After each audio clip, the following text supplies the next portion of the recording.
Right. Who will be the chief guest at India's 76th Republic Day celebrations in 2025? ఇది already మనం చెప్పుకున్నాం. Who is he? He is Probavo Subianto. Probavo Subianto confuse చేయడానికి Joko Widodo Prabowo Subianto వీళ్ళిద్దరు కూడా Indonesian presidents. ఈయన former president, ఈయన ఇప్పుడు present president. Prabowo Subianto ఈయన్ని ఇన్వైట్ చేశారు for 76th Republic Day. Republic Day ఎప్పుడు సెలబ్రేట్ చేస్తాం? 26th జనవరి. ఎప్పటి నుంచి సెలబ్రేట్ చేస్తున్నాం? First Republic Day is celebrated on 26th January. In which year? 1950లో మొట్టమొదటి రిపబ్లిక్ డేని సెలబ్రేట్ చేశారు. అంటే భారత రాజ్యాంగాన్ని అమలు పరిచినటువంటి డే అవ్వచ్చు, ఇంప్లిమెంట్ డేగా మనం చెప్పొచ్చు. అదేవిధంగా పూర్ణ స్వాతంత్రం, కంప్లీట్ పూర్ణ స్వరాజ్ అని రెజల్యూషన్ మన నేషనల్ మూవ్మెంట్ లో కూడా ఆ రెజల్యూషన్ మనం తీసుకుంది ఎప్పుడు అని అంటే 26th జనవరి నాడే. అందుకే ఆ డేకి ఆ స్పెషాలిటీ. రైట్. రీసెంట్ గా 76th రిపబ్లిక్ డేకి చీఫ్ గెస్ట్ గా ఈయన్ని అపాయింట్ చేశారు, ఈయన్ని పిలిచారు. 1950లో జరిగినటువంటి దానికి చీఫ్ గెస్ట్ గా ఎవరిని పిలిచారు అని అంటే అప్పుడు కూడా ఇండోనేషియా ప్రెసిడెంటే. అప్పుడు కూడా సుకర్నో, అప్పుడు ఉన్నటువంటి ప్రెసిడెంట్ ఎవరు ఇండోనేషియాకి? సుకర్నో. ఇండోనేషియా క్యాపిటల్ వచ్చేసి ఏంటండి? Jakarta. And the currency is Indonesian rupiah. ఇందాక మనం బ్రిక్స్ లో చేరినటువంటి 10వ member country, 10th full member country of BRICS అని కూడా మనం దీన్ని చెప్పుకున్నాం. అదే కోఇన్సిడెన్స్ ఈ ఇయర్. అదే విధంగా ఫస్ట్ టైం మనం సెలబ్రేట్ చేసుకున్నటువంటి రిపబ్లిక్ డే, ఆ రెండింటికి కూడా చీఫ్ గెస్ట్ ప్రెసిడెంట్ ఆఫ్ ఇండోనేషియానే. కాకపోతే పేరు గుర్తుపెట్టుకోండి, ఇక్కడ ప్రొబావో సుబియాంటో, ఆయన వచ్చేసి సుకర్నో. రెండు కన్ఫ్యూజ్ అవుతారు, ఇక్కడ సు ఉంది అక్కడ సు ఉంది, సుబియాంటో సుకర్నో అని ఎలా గుర్తుపెట్టుకోవాలి అండి అని అంటే ప్రొబావో గుర్తుపెట్టుకోండి, ప్రభావో గుర్తుపెట్టుకోండి. ఇప్పుడు ఇది వరకు సుకర్నో ఫస్ట్ దానికి. అండ్ దీంట్లో భాగంగా మనం republic day retreating ceremony, beating republic day retreat beating ceremony, ఇది కూడా మనం డిస్కస్ చేసాం. ఆ బీటింగ్ సెర్మనీని ఎప్పుడు సెలబ్రేట్ చేస్తారు? రిపబ్లిక్ డే అయిపోయినటువంటి 3 రోజులకి 29th January is celebrated as retreat beating ceremony. ఇది కూడా చెప్పుకున్నాం మనం ప్రీవియస్ సెషన్స్ లో. దీంతో పాటు టాబ్లూస్ కూడా ప్రదర్శిస్తారు, టాబ్లూస్ ని కూడా ఎగ్జిబిట్ చేస్తారు. టాబ్లూ అంటే ఏంటి అని అంటే ఆ పర్టికులర్ గా స్టేట్ అండ్ యూటీ, ఆ స్టేట్ లో ఏదైతే ఆ స్టేట్ యొక్క సంస్కృతి సంప్రదాయాల్ని అద్దం పట్టే విధంగా ఏదైతే ఉంటుందో దానిని వాళ్ళు ఒక వెహికల్ మీద డిజైన్ చేసి దాన్ని కర్తవ్య పద్ అని అంటాం కదా, కర్తవ్య పద్. ఇది వరకు రాజ్భవన్ అని ఉండేది, కర్తవ్య పద్గా దాన్ని మార్చారు కదా. ఆ కర్తవ్య పద్లో ప్రదర్శన చేసుకుంటూ వెళ్తారు. అయితే ఆ టాబ్లూస్ లో ఏ టాబ్లూకి రీసెంట్ గా 76th రిపబ్లిక్ డే సందర్భంగా అవార్డు లభించింది అని అంటే it is Uttar Pradesh state has one the first place లో ఉత్తరప్రదేశ్ ఉంది. దీని థీమ్ వచ్చేసి ఏంటి? ఈ ఇయర్ ఏం జరిగిందండి? మహాకుంభమేళ. 144 సంవత్సరాలకు ఒకసారి జరిగేటువంటి కుంభమేళ ఈ ఇయర్ పాసిబుల్ అయింది. డిఫరెంట్ ప్లేసెస్ లో జరిగింది. ఉత్తరప్రదేశ్ లో మహాకుంభమేళాని వీళ్ళు ప్రదర్శించారు, ఎగ్జిబిట్ చేశారు. అది ఫస్ట్ ప్లేస్ లో ఉంది. సెకండ్ ప్లేస్ లో ఏది ఉంది అని అంటే ఇట్ ఈస్ త్రిపుర వచ్చేసి 2వ స్థానంలో ఉంది. అండ్ అదే విధంగా కంటింజెన్సీ రైఫిల్స్, ఈ ఆర్మ్డ్ రైఫిల్స్ దాన్ని ప్రదర్శించడంలో ఆ కంటింజెన్సీ రైఫిల్స్ కేటగిరీలో నెంబర్ 1 పొజిషన్ లో ఏది ఉందండి? It is Jammu and Kashmir. ఇది నెంబర్ 1 ప్లేస్ లో ఉందన్నమాట. అంటే ఈ రిపబ్లిక్ డే సందర్భంగా ఏమేమి ఉన్నాయని చెప్పుకున్నాం. Right. Next one, who was the first Indian commander in chief of Indian Army? ఎవరు? It is General KM Cariappa. ఈయన జనవరి 15 నాడు ఈయన్ని అపాయింట్ చేశారు కమాండర్ ఇన్ చీఫ్ గా. కమాండర్ ఇన్ చీఫ్ అంటే అది హైయెస్ట్ పోస్ట్ అనమాట. అట్లా కమాండర్ ఇన్ చీఫ్ గా ఆయన అపాయింట్ చేసింది జనవరి 15 కాబట్టి అందుకే జనవరి 15 is celebrated as Indian army day. Indian army day ఎప్పుడు సెలబ్రేట్ చేస్తాం? It is celebrated on January 15th. October 8th is celebrated as Indian air force day. November 4th is celebrated as Indian navy day, ఇవన్నీ కూడా important. October 8th, November 4th. First commander in chief వచ్చేసి ఎవరు? General KM Cariappa. ఆయన తర్వాత butcher వచ్చేసి సరే ఆ butcher వచ్చేసి తర్వాత ఉన్నారు. తర్వాత శామ్ మనీక్షా ఆయన తర్వాత ఉన్నారు. అట్లా ఇప్పుడు CDS chief of defence staff గా ఎవరున్నారు అట్ ప్రెసెంట్ రైట్ నౌ అని అంటే అనిల్ చౌహాన్ గారు. He is serving as the chief of defence staff. Chief of defence staff అంటే మనకున్నటువంటి ఆర్మీ, నేవీ, ఎయిర్ ఫోర్స్ ఈ త్రివిధ దళాలకి హెడ్ గా, పర్మనెంట్ హెడ్ గా ఒకళ్ళే ఉంటారు. వాళ్ళనే CDS అని అంటాం. ఫస్ట్ CDS ఆయన పేరు ఏదో ఉందండి. ఆ ఫస్ట్ CDS ఆయన అపాయింట్ చేసిన తర్వాత ఆయన ఒక ప్లేన్ క్రాష్ లో ఆయనతో పాటు ఆయన వైఫ్ ఇంకా 12 members క్రూ చనిపోతారు. అలా చనిపోయిన తర్వాత ఈయన్ని అపాయింట్ చేశారు. అనిల్ చౌహాన్ గారు ఒకప్పుడు chief of army staff Anil Chauhan garu ఈయన్ని అపాయింట్ చేశారు అనమాట. రైట్. ఇండియన్ నేషనల్ ఆర్మీ, దీని హిస్టరీ గురించి చెప్పాలంటే old name of Indian national Army ఏంటండి? Azad Hind Fauj. Azad Hind Fauj was the initiative of, దీన్ని ఎస్టాబ్లిష్ చేసింది ఎవరు? It was founded in the year 1942 by captain Mohan Singh. Captain Mohan Singh garu సింగపూర్లో, కెప్టెన్ మోహన్ సింగ్ గారు సింగపూర్ హెడ్ క్వార్టర్స్ గా దీన్ని ఎస్టాబ్లిష్ చేశారు. దాని తర్వాత give me your blood I shall give you freedom అని చెప్పింది ఎవరు? నేతాజీ సుభాష్ చంద్రబోస్. నేతాజీ సుభాష్ చంద్రబోస్ గారు దీనిని లైమ్ లైట్ లోకి తీసుకొచ్చారు in the year 1943 with the name Azad Hind Fauj. ఆ ఆజాద్ హింద్ ఫౌజ్ ఇప్పుడున్నటువంటి ఇండియన్ నేషనల్ ఆర్మీ. నేతాజీ అన్న టైటిల్ కూడా అప్పుడే వస్తుంది. Give me blood I shall give you freedom అని చెప్పి అందరినీ మోటివేట్ చేసి దాంట్లో జాయిన్ అయ్యేలాగా చేశారు కాబట్టి పీపుల్స్ లీడర్. మీకు ఎగ్జామినేషన్ లో Indian national army old name వచ్చేసి ఏంటి అంటే Azad Hind Fauj. Started by captain Mohan Singh 1942 with Singapore as capital. 1943లో దానిని బాగా పాపులరైజ్ చేసింది ఈయన నేతాజీ సుభాష్ చంద్రబోస్ గారు. Which rivers meet at Triveni Sangam. Triveni Sangam at Prayagraj. ఏ రివర్స్ మీట్ అవుతాయి? Those are Ganga river, Yamuna river, అదే విధంగా సరస్వతి రివర్. గంగా, యమున, సరస్వతి రివర్స్ ఇవన్నీ కూడా త్రివేణి సంగం. త్రివేణి సంగం, సంగమం అంటే మీటింగ్ ప్లేసే కదండి. త్రివేణి సంగమం especially Prayagraj, that is nothing but Allahabad, Uttar Pradesh లో ఈ మూడు కూడా మీట్ అవుతాయి. ప్రయాగ్రాజ్ కి హిస్టరీలో కూడా ఒక విశిష్టత స్థానం ఉంటుంది. మన హర్షవర్ధన ఎవరైతే ఉన్నాడో ఆయన ప్రయాగ్రాజ్ అన్నటువంటి ప్లేస్ లో 5 సంవత్సరాలకు ఒకసారి ఆయనకున్నటువంటి మహోత్సవ్ ఏదో ఏదో సెలబ్రేట్ చేశాడు. ప్రతి 5 సంవత్సరాలకు ఒకసారి ఆయన సంపాదించిన దాన్ని అంతటిని కూడా అక్కడికి వెళ్ళి దానం చేసేసి వస్తాడు. ప్రయాగ్రాజ్ త్రివేణి సంగమం, దానికి హిస్టారికల్ సిగ్నిఫికెన్స్ కూడా ఉంది. గంగా, యమున, సరస్వతి. సరస్వతి రివర్ అన్నది మనకి వేదిక పీరియడ్ లేదా వేదిక్ ఏజ్, ఆ టైం పీరియడ్ లో సరస్వతి రివర్ అన్నది ఉంది. ఆర్యన్ ఏజ్ లేదా ఆర్యన్ సివిలైజేషన్, వేదిక్ సివిలైజేషన్ అని అంటాం కదా, అది వచ్చేసి ఇండస్ రివర్ కి ఉన్నటువంటి 5 ట్రిబ్యూటరీస్ తో పాటు సరస్వతి రివర్. టోటల్ గా ఈ 7 రివర్స్ కన్ఫ్లుయెన్స్ దగ్గర ఏర్పడ్డాయి.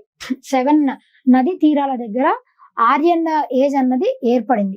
అదే ఇండస్ వ్యాలీ సివిలైజేషన్ వచ్చేసి ఇండస్ రివర్ దగ్గర ఏర్పడింది అని చెప్పేసి చెప్తాం. సరస్వతి రివర్ దాని తర్వాతి కాలంలో ఏమైపోయింది అని అంటే dried up and converted as Thar desert లాగా అది మారిపోయింది. కొంతమంది ఏం చెప్తారు అంటే సరస్వతి రివర్ హిడెన్ ఉంటుంది, అండర్ గ్రౌండ్ ఉంటుంది అని చెప్పేసి చెప్తారు. It has been dried up on the surface. అయితే it has been dried up, it has been converted as a Thar desert. That is అట్లా గంగా, యమున, సరస్వతి ఈ 3 కలిసేటువంటి ప్రదేశాన్ని మనం ఏమంటాము? త్రివేణి సంగమం అని చెప్పేసి అంటాం. Right. Next one. Who has been awarded the Pravas Bharatiya Samman awards 2025? Doctor Syed Anwar Khurshid. ఈయన మెడిసిన్ రంగంలో ఈయనకి ఈ అవార్డు లభించింది. He is from the country Saudi Arabia. Saudi అరేబియాలో ఆయన అందించినటువంటి ఈ మెడికల్ సర్వీసెస్ కి గాను ఆయనకి అవార్డు ఇచ్చారు. Pravasa Bharatiya Divas is celebrated on 9th January biennially. Biennial అంటే ఏంటి? ప్రతి 2 years ఒకసారి దీనిని సెలబ్రేట్ చేస్తారు. That is Pravas Bharatiya Divas January 9th. ఎప్పటి నుంచి ఇలా బైఎన్నియల్ సెలబ్రేట్ చేస్తున్నారు? 2015 నుంచి.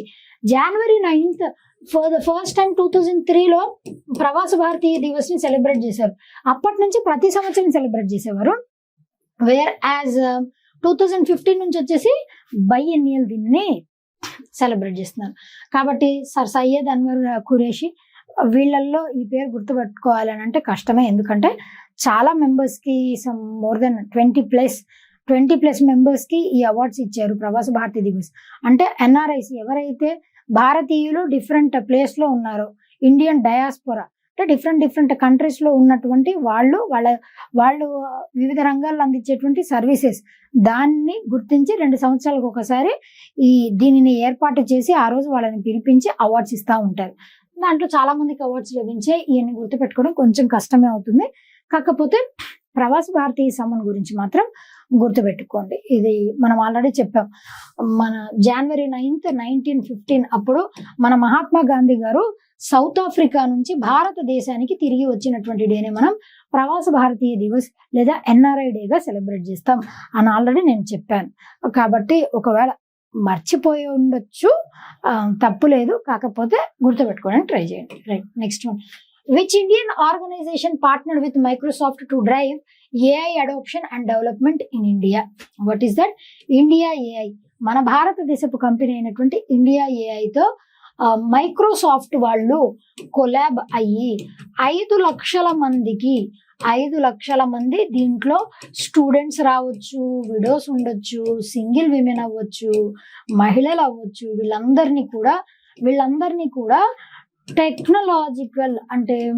టెక్నాలజికల్ స్కిల్స్ ని ఎన్హాన్స్ చేయటానికి, టెక్నాలజీ వైపు వాళ్ళకి ట్రైనింగ్ ని అందించడానికి, ఆ ట్రైనింగ్ పర్పసెస్ వీళ్ళు India AI has partnered with Microsoft.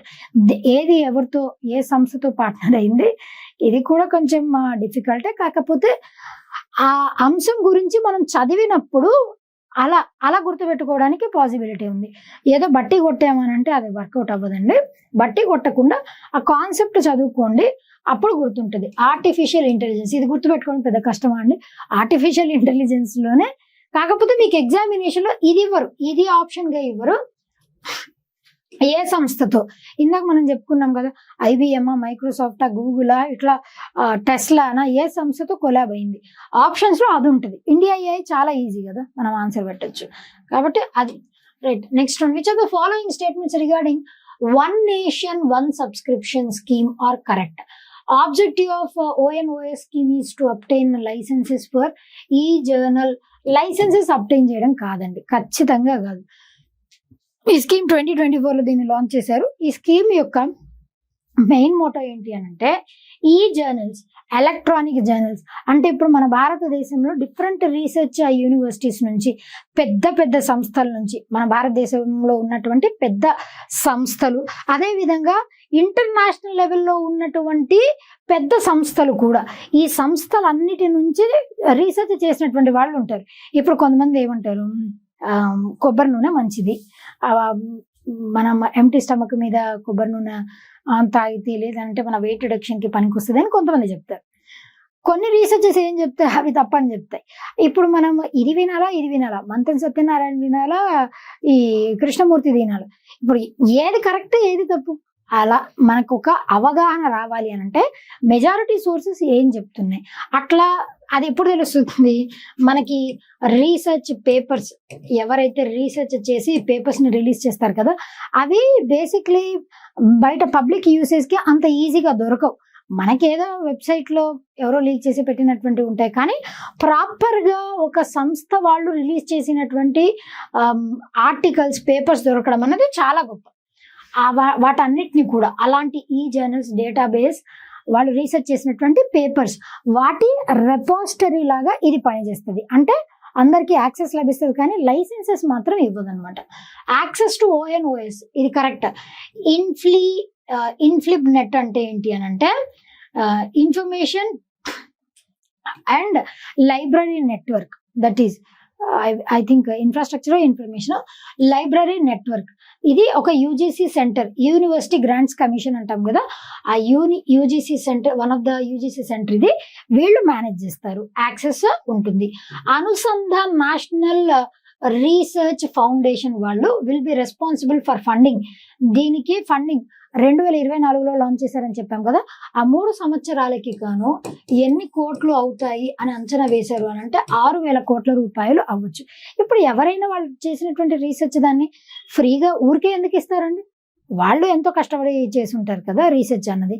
కాబట్టి అలా ఆ పేపర్స్ని తీసుకొని వచ్చి వీటిలో డిపాజిట్ చేయాలి అన్నా కూడా మళ్ళీ వాళ్ళకి ఎంతో కొంత పే చేయాలి. అట్లా 6,000 కోట్ల రూపాయలు జస్ట్ దానికోసమనే కాదు, టెక్నాలజీని మెయింటైన్ చేయాలన్నా, ఈ వెనకాల జరిగే యాక్టివిటీస్ వాటన్నిటి మెయింటైన్ చేయడానికి 6,000 కోట్ల రూపాయలు అవుతుందన్నది అంచనా. రైట్. దీంట్లో ఎన్ని journals?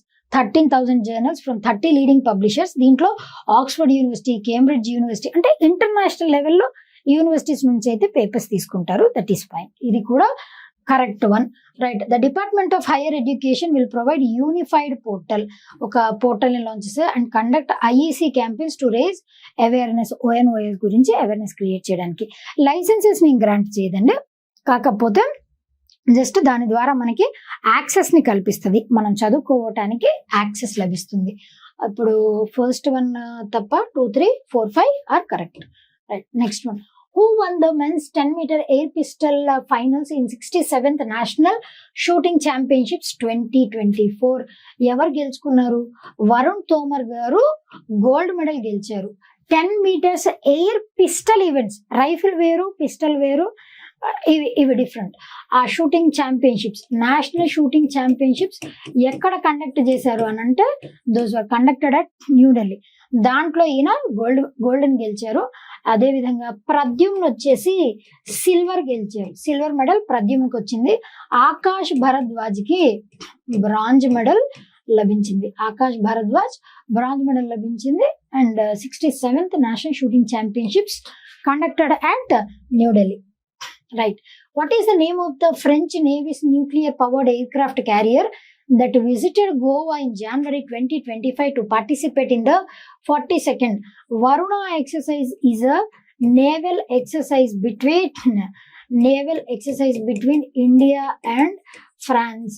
Varuna ade vidhanga Maitri is army exercise. Maitri is army exercise between India. Maitri is the name of army exercise between India and France. Air force exercise కూడా ఏదో ఉందండి, గుర్తు రావట్లేదు నాకు. రైట్. వరుణ ఎక్సర్సైజ్ వచ్చేసి దాంట్లో మన ఇండియా నుంచి చార్ల్స్ డి గాల్ ఇది పార్టిసిపేట్ చేసింది. అప్పుడప్పుడు ఇలా కూడా అడగొచ్చు, ఏ డేట్ నుంచి ఏ డేట్ కి జరిగింది అండ్ ఏవి పార్టిసిపేట్ చేసాయి, ఏ 2 దేశాల మధ్య ఆ ఎక్సర్సైజ్, ఇవన్నీ important. Right. Next one. What are the common symptoms of the human metapneumovirus HMPV? దీంట్లో కాఫ్ ఉంటుంది, fever, nasal congestion, shortness of breath, ఇవన్నీ కూడా ఉంటాయి. HMPV అన్నది జస్ట్ దేనికి సిమిలర్ గా ఉంటుంది అని అంటే, మనకు అప్పుడప్పుడు కోల్డ్ వస్తూ ఉంటుంది కదా, ఆ కోల్డ్ కి సిమిలర్ గా HMPV అన్నది ఉంటది అనమాట. దీంట్లో మేజర్ గా అసలు కామన్ సిమ్టమ్స్ వచ్చేసి ఇవి: కాఫ్, ఫీవర్, నేజల్ కంజెషన్స్ ఉండడం, ఇవన్నీ. అయితే బేసిక్లీ ఇది ఒక పర్సన్ నుంచి ఇంకొక పర్సన్కి వైరల్ కాబట్టి చాలా ఈజీగా స్ప్రెడ్ అవుతుంది. బాడీలీ ఫ్లూయిడ్స్ వల్ల స్ప్రెడ్ అవుతాయి, డైరెక్ట్ కాంటాక్ట్ వల్ల వాళ్ళ బాడీలీ ఫ్లూయిడ్స్ లైక్ స్వెట్ అవ్వచ్చు, బ్లడ్ అవ్వచ్చు, సెక్సువల్ ఇంటర్కోర్స్ అవ్వచ్చు, సెలైవా అవ్వచ్చు, వీటన్నిటి ద్వారా ఒక పర్సన్ నుంచి ఇంకొక పర్సన్కి స్ప్రెడ్ అవుతుంది. ఎందుకు ఈ HMPV గురించి చెప్పుకున్నామనంటే, జనవరి మంత్లో ఈ వైరస్ బారిన పడినటువంటి కేసెస్ చైనాలో నమోదయ్యాయి. అందుకు మరలా ఇది లైమ్ లైట్ లోకి వచ్చిందనమాట. అది right. Next one. What are the permanent members of UNSC? UNSC, it is one of the 6 main organs of United Nations. One of the 6 main organs of UNO, united nations organizations. అంటే మనకి the secretariat ఉంది, international court of justice ఉంది, UNGA, united nation general assembly. అట్లా UNSC కూడా one of the bodies అనమాట. యుఎన్ఓకి bodies గా 6 main bodies ఉన్నాయి. ఆ 6 మెయిన్ బాడీస్ లో ఇది one of the important body. అంటే దీని పని పేరుకి తగ్గట్టుగానే దీని పని వచ్చేసి ఏంటి అని అంటే, దీని మెయిన్ టాస్క్ వచ్చేసి ఇంటర్నేషనల్ పీస్ ని, దాంట్లో ఉన్నటువంటి మెంబర్ కంట్రీస్ మధ్య పరస్పర పీస్ ని ప్రమోట్ చేయటం. ఎప్పుడైనా ఏమన్నా, ఇప్పుడు సే ఫర్ ఎగ్జాంపుల్ వార్ జరిగింది అనుకోండి, ఆ 2 దేశాల మధ్య మీడియేటర్ లాగా ఉండి దాన్ని రెడ్యూస్ చేయడానికి, ఇట్లాంటివన్నీ కూడా యుఎన్ఎస్సి చేస్తుంది. సెక్యూరిటీ కౌన్సిల్, ఎప్పుడైనా సెక్యూరిటీ ఇష్యూస్ వచ్చినప్పుడు పీస్ఫుల్ గా వాటి మధ్య ఉన్నటువంటి ఇష్యూస్ ని సాల్వ్ చేయడానికి యుఎన్ఎస్సి. హెడ్ క్వార్టర్స్ వచ్చేసి న్యూయార్క్, యుఎస్ఏ. యుఎన్ఓకి ఉన్నటువంటి 6 బాడీస్ లో ఇదొకటి. అయితే దీంట్లో 5 పర్మనెంట్ మెంబర్ కంట్రీస్ ఉంటాయి, అదే విధంగా 10 నాన్ పర్మనెంట్ మెంబర్ కంట్రీస్ 10 ఉంటాయి అన్నమాట. 5 పర్మనెంట్ మెంబర్ కంట్రీస్ ఉంటాయి. ఆ 5 పర్మనెంట్ మెంబర్ కంట్రీస్ వచ్చేసి ఏమేమి ఉన్నాయి అని అంటే, దోస్ ఆర్ ఇది China, France, Russia, US, UK. ఇవి 5 దేశాలు. అయితే ఈ 5 దేశాలు పర్మనెంట్ మెంబర్ కంట్రీస్ కి ఏంటండి, పర్మనెంట్ కి నాన్ పర్మనెంట్ కి తేడా ఏంటి అని అంటే, నాన్ పర్మనెంట్ మెంబర్ కంట్రీస్ ఏదైతే ఉన్నాయో వీటిని ప్రతి 2 సంవత్సరాలకు ఒకసారి ఎలక్ట్ చేసుకుంటూ ఉంటారు నాన్ పర్మనెంట్ మెంబర్ కంట్రీస్ ని. పర్మనెంట్ మెంబర్ కంట్రీస్ అంటే ఒకసారి వాళ్ళు పర్మనెంట్ మెంబర్ కంట్రీ అయ్యారు అని అంటే ఇంకా అది లైఫ్ టైం వ్యాలిడిటీ. వాళ్ళకు ఉండేటువంటి స్పెషల్ పవర్ ఏంటి అని అంటే, veto power is their special power.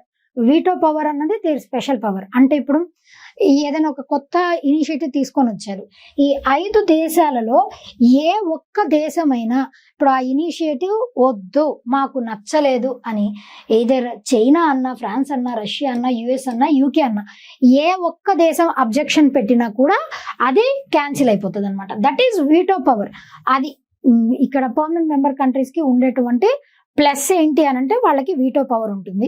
Non permanent member countries 2 సంవత్సరాలకు ఒకసారి మారుతూ ఉంటారు, ప్రతి 2 సంవత్సరాలకు ఒకసారి. వాళ్ళకి వీటో పవర్ అంటూ ఏమీ ఉండదు అనమాట. Right, next one. Which of the following statements regarding digital personal data protection rules 2025 are correct? దీన్ని మీటి వాళ్ళు డెవలప్ చేశారు.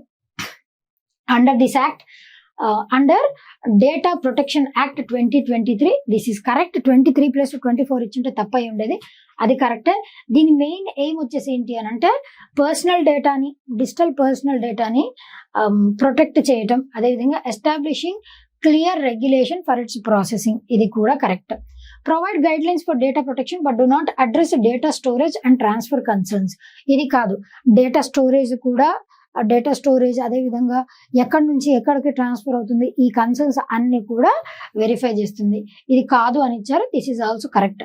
The rules are an important step towards ensuring data ప్రివసీకి ఇది పనిచేస్తుంది.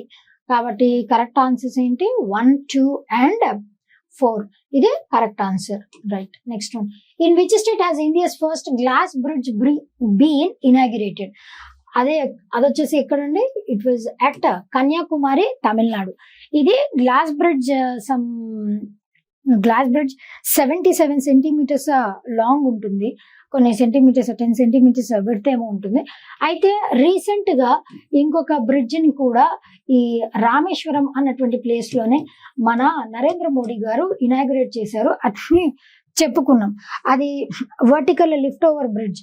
అంటే ఇప్పుడు మనం పెద్ద పెద్ద షిప్స్ ఉన్నాయనుకోండి, అంటే 7 మీటర్స్ వరకు ఆ షిప్స్ వెళ్ళొచ్చు. దానికంటే హైట్ లో ఏమైనా షిప్స్ అటు నుంచి వెళ్ళాలి అని అంటే దాన్ని ఇట్లా లిఫ్ట్ చేస్తారనమాట. వర్టికల్ గా ఇట్లా లిఫ్ట్ చేసే ఆప్షన్ ఉంది, దట్ ఈస్ పంబన్ బ్రిడ్జ్. దానిని మొట్టమొదటిసారి అంటే ఒక సీ మీద పంబన్ బ్రిడ్జ్ ని కన్స్ట్రక్ట్ చేశారు, vertical sea lift bridge, that is Pamban bridge. అది ఎక్కడి నుంచి ఎక్కడి వరకు అని అంటే, రామేశ్వరం నుంచి చెన్నై వరకు, రామేశ్వరం టు చెన్నై. అంటే ఇక్కడ తమిళనాడు వచ్చింది కాబట్టి ఇది తమిళనాడే, ఇది కూడా తమిళనాడే అని చెప్పడానికి చెప్పాను అనమాట. గ్లాస్ బ్రిడ్జ్ ఎక్కువ మంది టూరిస్టులని అట్రాక్ట్ చేయడానికి. దీనికి ఉన్నటువంటి స్పెషాలిటీ, గ్లాస్ కదండి మనం పడిపోతాం కదా అని మీకు డౌట్ రావచ్చు. ఏ వెదర్కైనా సరే తట్టుకోగలిగేలాగా, ఇప్పుడు అది రైనీ సీజన్ అయినా, వింటర్ సీజన్ అయినా, సమ్మర్ సీజన్ అయినా, ఎటువంటి ఎక్స్ట్రీమ్ వెదర్కైనా తట్టుకునేలాగా దానిని డిజైన్ చేశారనమాట. That is this one, right? Last one for today. Which Pune based startup has developed AI based pulse diagnostic tool that is Nadi Tarangini for Ayurveda practitioners? అదొచ్చేసి ఏంటి, Athreya innovation వాళ్ళు దీనిని develop చేశారు. ఈ Pune based startup ఏం చేశారనంటే artificial intelligence ని use చేసి pulse diagnostics, అంటే pulse ని ఆధారితంగా చేసుకుని వాళ్ళు ఆ డయాగ్నోసిస్ సమ్ 20+ డిసీజెస్ కి డయాగ్నోసిస్, అంటే అసలు ఆ డిసీజ్ దేని వల్ల వస్తుంది, బ్యాక్టీరియలా, వైరలా, ప్రోటోజోవలా, ఆ కారణం కనుక్కోవడానికి ఎస్పెషల్లీ ఆయుర్వేదం రంగంలో. ఆయుర్వేద అంటే ఏంటండి, వాట్ ఈజ్ ఆయుర్వేద? ఆయుర్వేద అని అంటే మనకి ప్లాంట్ ప్రొడక్ట్స్, వాటిని యూజ్ చేసి డిసీజెస్ ని క్యూర్ చేస్తే దాన్ని ఆయుర్వేద అని అంటాం. Ayurveda day is also known as Dhanvantari Divas. Dhanvantari Divas అన్న, ఆయుర్వేద డే అన్న, బోత్ ఆర్ సేమ్. ధన్వంతరి అని ఎవరిని అంటాం? లార్డ్ విష్ణునే, విష్ణుమూర్తి గారికి ఉన్నటువంటి ఇంకొక అవతారం ఏంటి అని అంటే ధన్వంతరి. అంటే ఆయన ఆయుర్వేద వైద్యుడిగా కూడా ఆయన ప్రసిద్ధి అనమాట, ధన్వంతరి. ఆ డేని కూడా సెలబ్రేట్ చేస్తాం. అది వచ్చేసి అక్టోబర్లో కానీ నవంబర్లో కానీ 13th దాన్ని సెలబ్రేట్ చేస్తాం. దీని గురించి ఒక మినిస్ట్రీ కూడా ఉందని చెప్పా. ఆయుర్వేద, యోగా, యునాని, సిద్ధ, హోమియో, ఈ 5 కవర్ చేస్తూ ఆయుష్ మినిస్ట్రీని కూడా తీసుకొని వచ్చారు. ఈ ఆయుర్వేద ప్రాక్టీషనర్స్ కోసం ఈ ఏఐని యూజ్ చేసి, ఏఐని కొలాబ్ చేసి, ఆయుర్వేద టెక్నిక్స్ ని కొన్నిటిని కొలాబ్ చేసి డయాగ్నోసిస్ చేయటానికి వీలుగా వీళ్ళు ఒకటి డెవలప్ చేశారనమాట. That is this one, right? Hope ఇది జనవరి మంత్ కరెంట్ అఫైర్స్ మొత్తము మ్యాక్స్ టు మ్యాక్స్ మనం కవర్ చేసాం. Next February month current affairs కూడా అట్లానే కవర్ చేద్దాం till date, right? In depth మనం చెప్పుకున్నాం. ఏదన్నా పాయింట్ కొంచెం అటు ఇటు అయి ఉంటే మీరు ఒకసారి క్రాస్ చెక్ చేసుకోండి. But max to max we have covered from all aspects, అన్ని ఆస్పెక్ట్స్ నుంచి మనం కవర్ చేయడానికి మ్యాక్స్ టు మ్యాక్స్ ట్రై చేసాం. Right, will be meeting for another current affairs session. Until then, be fit, be consistent, and thank you. Okay, well, hello everyone, welcome back. Right, ఇది వచ్చేసి questionnaire session.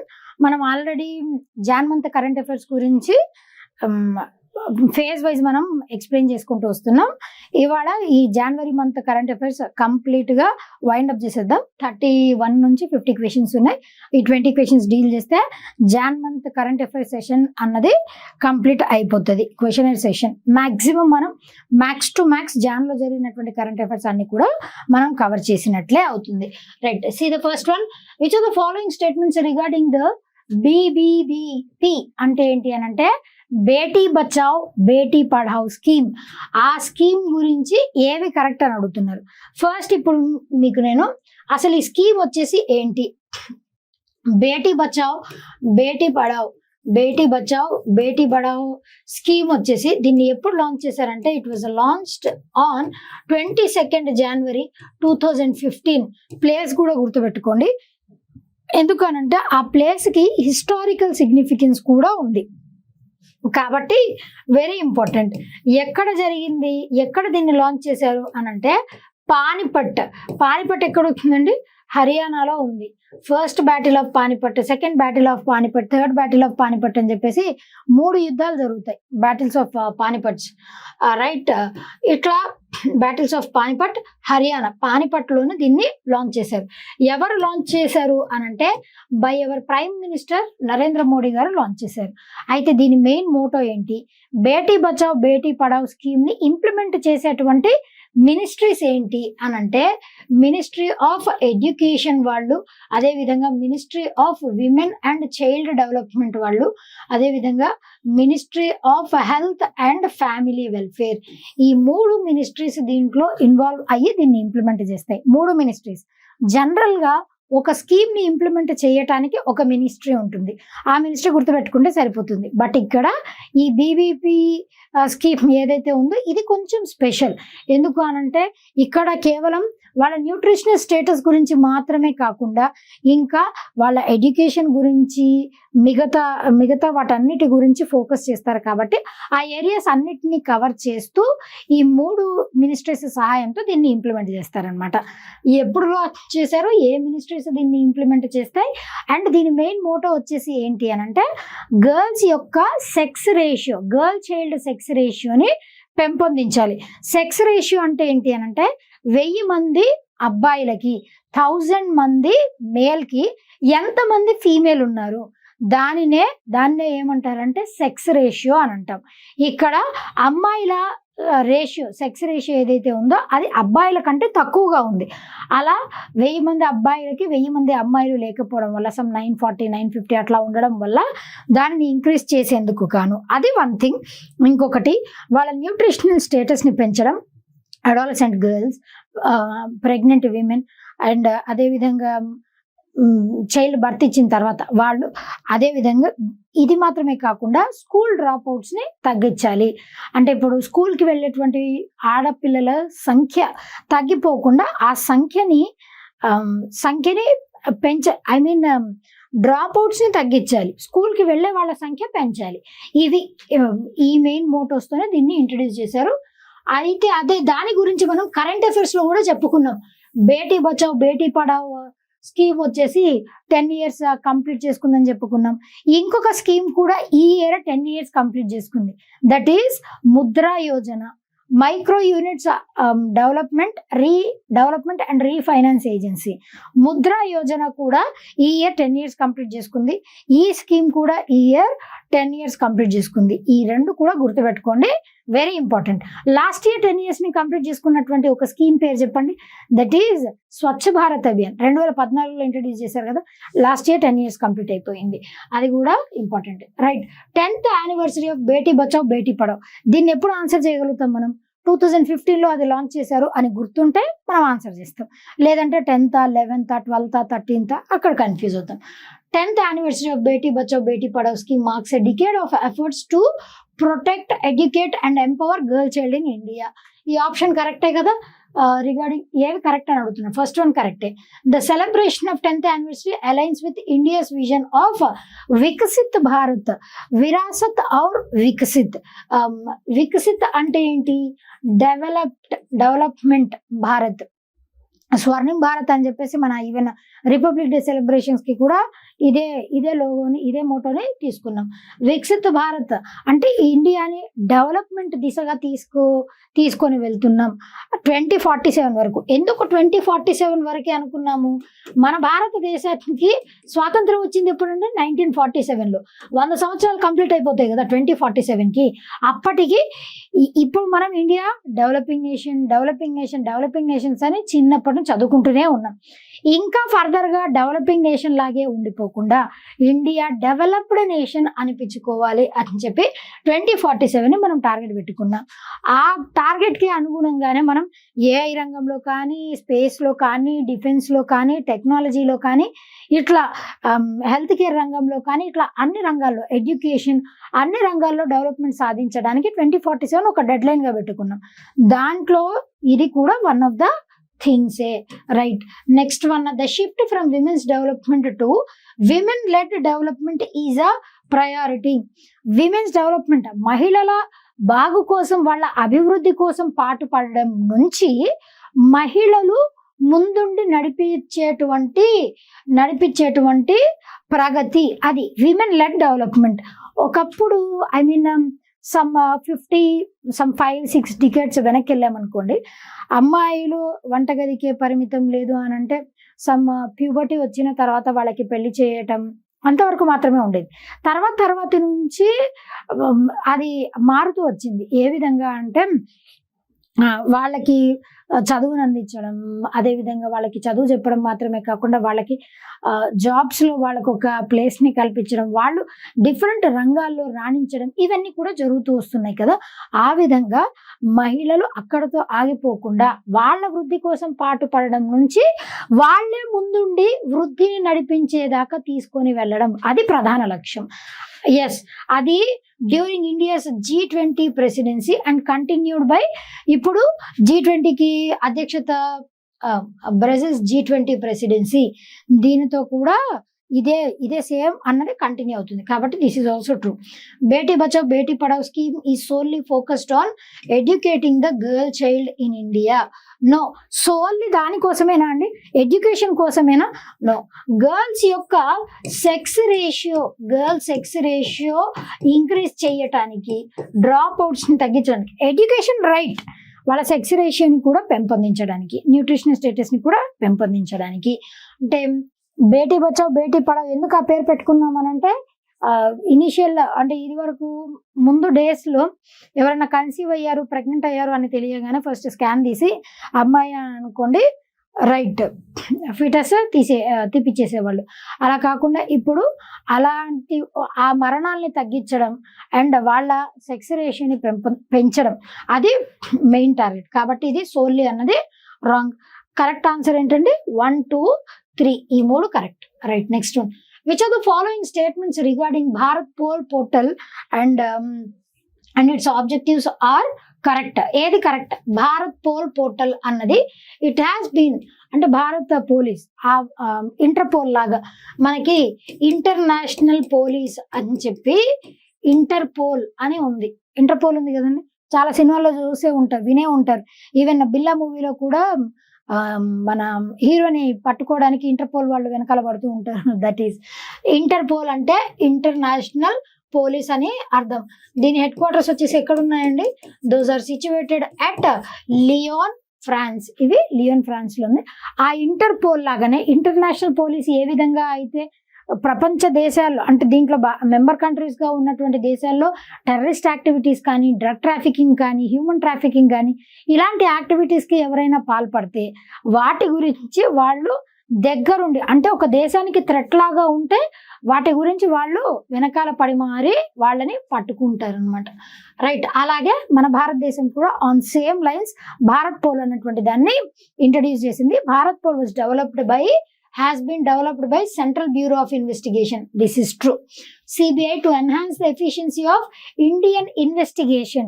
అంటే ఏదైనా crime జరిగింది, లేదు ఒక థెఫ్టో లేదంటే మర్డరో ఏదైనా క్రైమ్ జరిగింది అనుకోండి, అలాంటి యాక్టివిటీస్ని ఇన్వెస్టిగేట్ చేయడానికి, వాళ్ళని పట్టుకోవడానికి, ఆ ఇన్వెస్టిగేషన్ ఏజెన్సీస్ని ఇంకా ఎన్హాన్స్ చేయడానికి, మెరుగుపరచడం కోసం అని చెప్పేసి, and tracking fugitive and obtaining international right. Fugitive అంటే ఏంటి అని అంటే, ఎవరైతే అబ్స్కాండ్ అయిపోతారో అలాంటి క్రిమినల్స్ని వాళ్ళని పట్టుకోవటానికి, అండ్ క్రైమ్ జరిగితే దాని గురించి ఇన్వెస్టిగేట్ చేయడానికి. This is correct. అదేవిధంగా the portal allows only the CBI to connect with Interpol for real time sharing information. It allows only the CBI. నో, సిబిఐని మాత్రమే అలౌ చేస్తుందా అండి? సిబిఐని మాత్రమే కాకుండా స్టేట్స్ కూడా దీంట్లో, స్టేట్ పోలీస్ వాళ్ళకి కూడా పర్మిట్ ఇస్తుంది. కాబట్టి ఓన్లీ సిబిఐ అన్నది తప్పు. This option is wrong. Bharatpol aims to streamline international assistance track.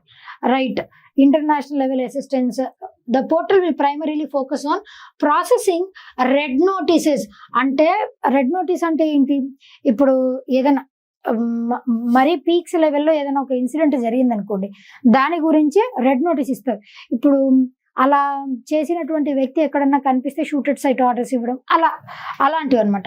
Red notices ఇచ్చినటువంటి కేసెస్ అవ్వచ్చు. అదర్ ఇంటర్పోల్ నోటీసెస్ అంటే ఇంటర్నేషనల్ స్థాయిలో ఏదన్నా నోటీస్ ఇచ్చినటువంటి కేసు అవ్వచ్చు. వీటి గురించి ఎక్కువ ఫోకస్ చేసి ఇంకా క్రైమ్స్ సాల్వ్ చేయడానికి సహాయపడుతుంది. That is correct. CBI will be responsible for training states. ఇక్కడ చూడండి, ఈ పాయింట్ కరెక్ట్ అయితే ఈ పాయింట్ తప్పు అవుతుంది. ఎందుకు? ఇక్కడ స్టేట్స్ని ట్రైన్ చేస్తుంది కాబట్టి స్టేట్ పోలీసు కూడా దాంట్లో ఇన్వాల్వ్ అయ్యి పని చేస్తారు అని అర్థం. ఇక్కడ ఓన్లీ సిబిఐ ఎక్కడ ఉంటుంది, ఇప్పుడు స్టేట్ కూడా కనెక్ట్ అవ్వచ్చు కదా, right. Using the Bharatpol portal and implementing new criminal laws for effective trials. దీన్ని January 7th అప్పుడే లాంచ్ చేశారు. ఇప్పుడు కరెక్ట్ ఆప్షన్స్ వచ్చేసి ఏంటి, 1, 3, 4, 5.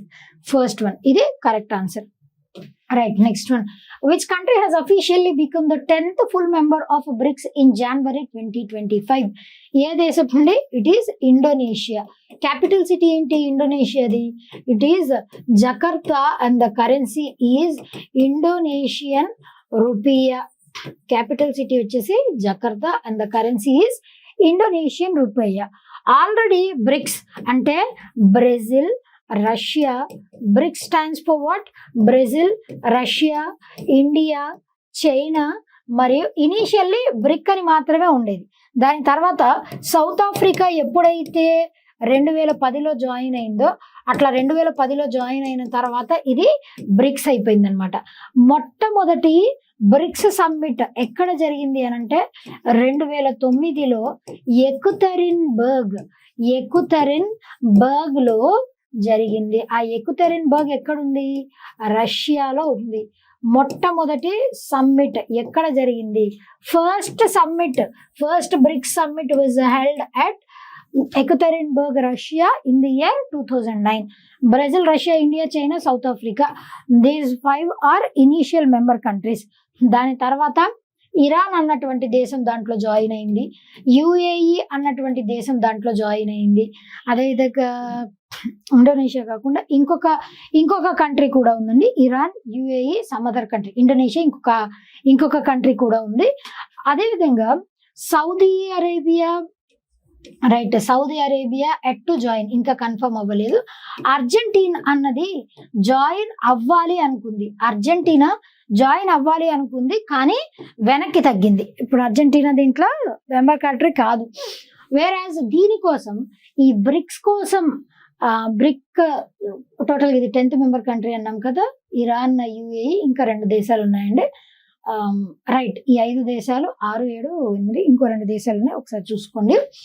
సరే, ఈ బ్రిక్స్ నేషన్స్ వరకు ఫండింగ్ ని ఇవ్వడం కోసం అని చెప్పేసి 2015వ సంవత్సరంలో షాంఘై చైనా హెడ్ క్వార్టర్స్ గా ఒక బ్యాంక్ ని కూడా లాంచ్ చేసుకున్నారు. ఆ బ్యాంక్ పేరు ఏంటి అని అంటే that is new development bank. ఇక్కడ మీరు ఏడిబికి ఎన్డిబికి కన్ఫ్యూజ్ అవ్వద్దు అస్సలు. ఏడిబి వచ్చేసి మనీలా ఫిలిప్పైన్స్ లో హెడ్ క్వార్టర్స్ ఉన్నాయి, వేర్ యాజ్ ఎన్డిబి వచ్చేసి షాంఘై ఫిలిప్పైన్స్ లో దీని హెడ్ క్వార్టర్స్ ఉన్నాయి.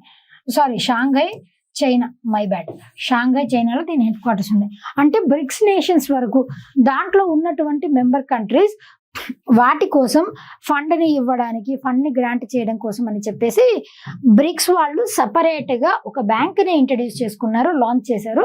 That is new development bank. New development bank was launched in the year 2015. ఇవన్నీ గుర్తుపెట్టుకోండి, all these are important. 10th one వచ్చేసి ఇండోనేషియా. ఇప్పుడు ఈ సంవత్సరం ఈ బ్రిక్స్ దానికి చైర్మన్షిప్ 2025కి గాను చైర్మన్ దేశంగా అంటే చైర్గా ఏ దేశం ఉంది అని అంటే it is Brazil holds the chairmanship for the year 2025, right. Next question, which organisation developed the entity locker platform? That is national e governance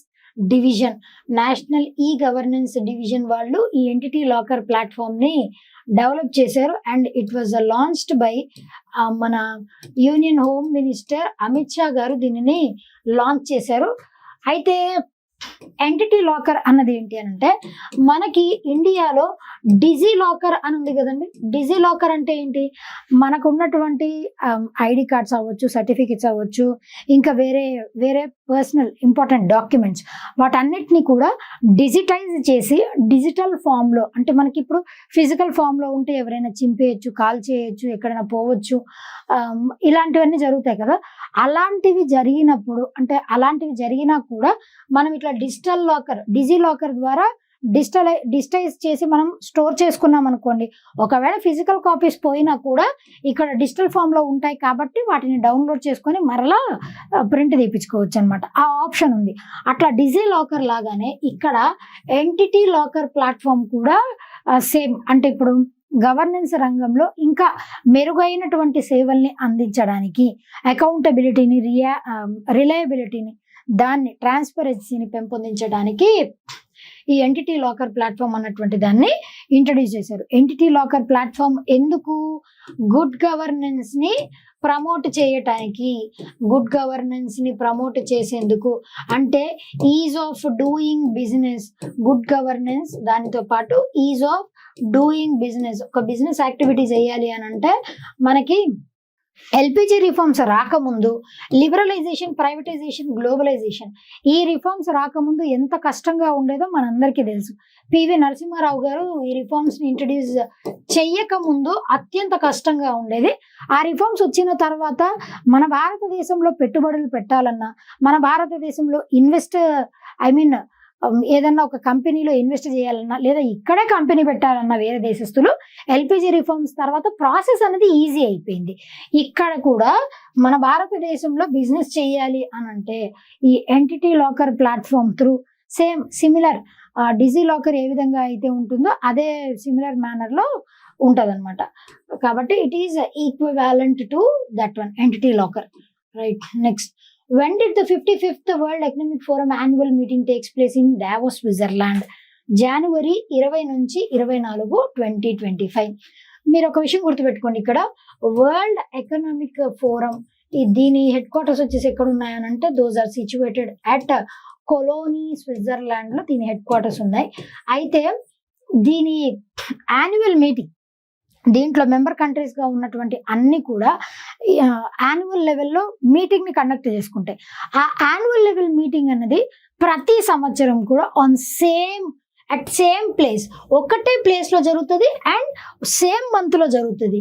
జనవరిలోనే జరుగుతుంది, అదేవిధంగా డావోస్ లోనే జరుగుతుంది. డావోస్ అన్నటువంటిది ఒక మౌంటైన్ ప్రదేశం. ఆ మౌంటైన్ ప్రదేశంలోనే ప్రతి సంవత్సరం కూడా అక్కడే జనవరిలోనే కండక్ట్ చేస్తారు. అంతే, అది రూల్. కేవలం ఒక్కసారి మాత్రం మన కోవిడ్-19 అప్పుడు మాత్రమే దీనిని చేంజ్ చేశారు. కోవిడ్-19 అప్పుడు మాత్రమే డావోస్ అనేటువంటి ప్లేస్, అది చల్లగా ఉంటుంది కదా, ఆ ప్రదేశంలో వైరస్ ఎఫెక్ట్ ఎక్కువగా ఉంటుందని చెప్పేసి వేరే ప్రాంతంలో కండక్ట్ చేశారు. ఆ ఒక్క సంవత్సరం మినహాయించి ప్రతి సంవత్సరం కూడా యాన్యువల్ మీటింగ్ ఎక్కడ కండక్ట్ చేశారు అని అంటే WEF కళ్ళు మూసుకొని డావోస్, స్విట్జర్లాండ్ పెట్టొచ్చు. హెడ్ క్వార్టర్స్ కూడా స్విట్జర్లాండ్ లోనే ఉంటాయి, కాకపోతే place is different, that is Cologny. అందుకే క్వశ్చన్ చూసారా ఎట్లా ఫ్రేమ్ చేశారో, ఎప్పటి నుంచి ఎప్పటి వరకు జరిగింది. జాన్ మంత్ కూడా common, every year Jan month లోనే జరుగుతుంది, డావోస్ లోనే జరుగుతుంది. ఈ డేట్స్ గుర్తుపెట్టుకోండి, 20 నుంచి 24 వరకు జరిగింది ఈ year. Right. Next one, which Indian startup supported by Google launched the firefly constellation in January 2025. దాంట్లో టోటల్ గా ఎన్ని శాటిలైట్స్ ఉన్నాయంటే 6 శాటిలైట్స్ ఉన్నాయి. And making the world's highest resolution commercial hyper spectral imaging constellation. ఇదంటే ఏంటో నేను చెప్తాను. దీన్ని ఎవరు లాంచ్ చేశారు అని అంటే పిక్సెల్ స్పేస్ వాళ్ళు. This is Bengaluru based aerospace company, Bengaluru based aerospace startup company వాళ్ళు దీన్ని స్టార్ట్ చేశారు. బెంగళూరు ప్లేస్ లో ఇంకొక ఇంపార్టెంట్ థింగ్ కూడా ఉంది, ఆర్గనైజేషన్. ఏంటది? ఇస్రో. బెంగళూరు, కర్ణాటకలో దీని యొక్క హెడ్ క్వార్టర్స్ ఉన్నాయి. It was established in the year 1969. Subrahmanyam గారు ఇప్పుడు దీనికి ఇస్రోకి చైర్పర్సన్ గా ఉన్నారు. ఫస్ట్ చైర్పర్సన్ వచ్చేసి ఎవరు? Doctor Vikram Sarabhai. He was the first chairperson. Dr. Vikram Sarabhai was the first chairperson of ISRO, and he was considered as founding father of ISRO, and he is also considered as father of space sciences. ఇవన్నీ important. Right. Pixel space వాళ్ళు, ఈ startup వాళ్ళకి Google support చేసింది. ఇక్కడ question ఇది కూడా అడగొచ్చు, ఏ company support చేసింది? గూగులా, మైక్రోసాఫ్టా, అమెజానా, లేదనంటే మన స్పేస్ ఎక్సా, ఇట్లా నాసానా, ఏ సంస్థ దీనిని సపోర్ట్ చేసింది అంటే it is supported by Google. This question is also important. Fire fly constellation in January, దాంట్లో టోటల్గా 6 శాటిలైట్స్ ఉంటాయి. ఈ 6 శాటిలైట్స్ వల్ల మనకి ఈ ఇమేజింగ్ కాన్స్టిలేషన్ వస్తుంది. హైపర్ స్పెక్ట్రల్ అంటే మనకి ఇది వరకు కూడా శాటిలైట్స్ త్రూ అర్త్ యొక్క ఇమేజింగ్ అన్నది మనకి వస్తుంది. ఇమేజింగ్ అంటే అర్త్ మీద ఏమేమి జరుగుతుంది అంటే ఏ ప్రాంతంలో ఇప్పుడు ఫ్లడ్స్ కానీ వరదలు కానీ సమ్ న్యాచురల్ డిజాస్టర్ వచ్చేటువంటి అవకాశాలు ఉన్నాయి ముందుగానే మనకి తెలుస్తుంది. అర్త్ గురించి ఫస్ట్ బేసిక్ ఇమేజింగ్ పిక్చర్ అన్నది అర్త్ ఇమేజింగ్ పిక్చర్ అన్నది దీని ద్వారా క్లియర్గా వచ్చేస్తుంది. అయితే హైపర్ స్పెక్ట్రల్ ఇమేజింగ్ కాన్స్టలేషన్ అంటే ఏంటి అని అంటే ఇది వరకు దానితో కంపేర్ చేస్తే ఈ ఇమేజింగ్ ప్రకారం 6 టైమ్స్ ఇంకా చాలా చాలా బెటర్గా ఉంటుంది. 6 టైమ్స్ బెటర్ అర్త్ ఇమేజింగ్ అన్నది దీని ద్వారా లభిస్తుంది అనమాట. That is hyper spectral imaging constellation. ఈ పేరు గుర్తుపెట్టుకోండి. పిక్సెల్ స్పేస్ వాళ్ళు పిక్సెల్ స్పేస్ అనేది startup in association with Google fire fly constellation hyper spectral imaging constellation. ఇది ఇంపార్టెంట్. అంటే దేర్ బై అంటే రాబోయేటువంటి విపత్తుల్ని ముందుగానే ఐడెంటిఫై చేసి మనం ప్రిపేర్డ్గా ఉండడం ఇవన్నీ కూడా possible, easily possible. Right, next one. Which state has announced a reward of $1 million to the person or organization that decodes the script of Indus Valley Civilization? It is Tamil Nadu state government. దీని capital city వచ్చేసి ఏముందండి, that is Chennai. Chief minister వచ్చేసి ఎవరున్నారు, M K Stalin is serving as the chief minister of Tamil Nadu. Basically ఇక్కడ Indus valley civilisation IVC script అన్నది దాని పేరు వచ్చేసి ఏంటి, దానినే 2 పేర్లతో పిలుస్తారు. ఒకటి పిక్టోగ్రాఫిక్ స్క్రిప్ట్, ఇంకొక పేరు ఏంటి అంటే బోస్ట్రోఫిడాన్. పిక్టోగ్రాఫిక్ స్క్రిప్ట్ అన్న బోస్ట్రోఫిడాన్ అన్న బోత్ ఆర్ సేమ్. మరి ఎలా ఉంటుంది మేడం ఈ స్క్రిప్ట్ అని అంటే, ఇప్పుడు సే ఫర్ ఎగ్జాంపుల్ మనం తెలుగు భాష లేదా ఇంగ్లీష్ భాష అనుకోండి, లెఫ్ట్ నుంచి రైట్కి రాస్తాం. అలా కాకుండా ఉర్దూను అరబిక్ లాంగ్వేజ్ అని అనుకోండి, రైట్ నుంచి లెఫ్ట్కి రాస్తాం. ఇది లాంగ్వేజెస్లో ఉన్నటువంటి తేడా. Whereas Indus valley civilisation IVC script వచ్చేసి ఎలా ఉంటుంది అని అంటే, say for example first line left నుంచి రైట్కి స్టార్ట్ చేసాం, second line right to left, third line left to right, right left left right, ఇట్లా ఉంటుంది అనమాట. సేమ్ లైక్ స్నేక్ లాగా ఉంటుంది. అది బోస్ట్రోఫిడాన్ స్క్రిప్ట్ అని అంటారు. దీనికే ఏమని పేరు అని అంటే ఇట్ ఈస్ బోస్ట్రోఫిడాన్ స్క్రిప్ట్ లేదా pictographic script. Boustrophedon snake like script అని కూడా దీనికి ఇంకొక పేరు. పిక్టోగ్రాఫిక్ అని అంటే పిక్చర్స్. అసలు ఆ పిక్చర్ ఇప్పుడు షిప్ అని అంటే మనం ఇలా ఉంటుంది షిప్, ఊరికే రఫ్గా ఇమేజ్ షిప్ ఇలా ఉంటుంది అని చెప్తాం. లేదంటే సర్కిల్ అంటే ఇలా ఉంటుంది, ట్రెపీజియం పారలోగ్రామ్ అంటే ఇలా ఉంటుంది, స్క్వేర్ అంటే ఇలా ఉంటుంది. ఇలా మనం చెప్పగలుగుతాం, ఏ సింబల్ ఏదో చెప్పగలుగుతాం. కాకపోతే ఐవిసి స్క్రిప్ట్ అనేది సమ్ 2500 బీసీ నుంచి 1500 బీసీ వరకు ఐవిసి ఇండస్ వ్యాలీ సివిలైజేషన్ మన భారతదేశంలో ఫ్లరిష్ అయ్యింది.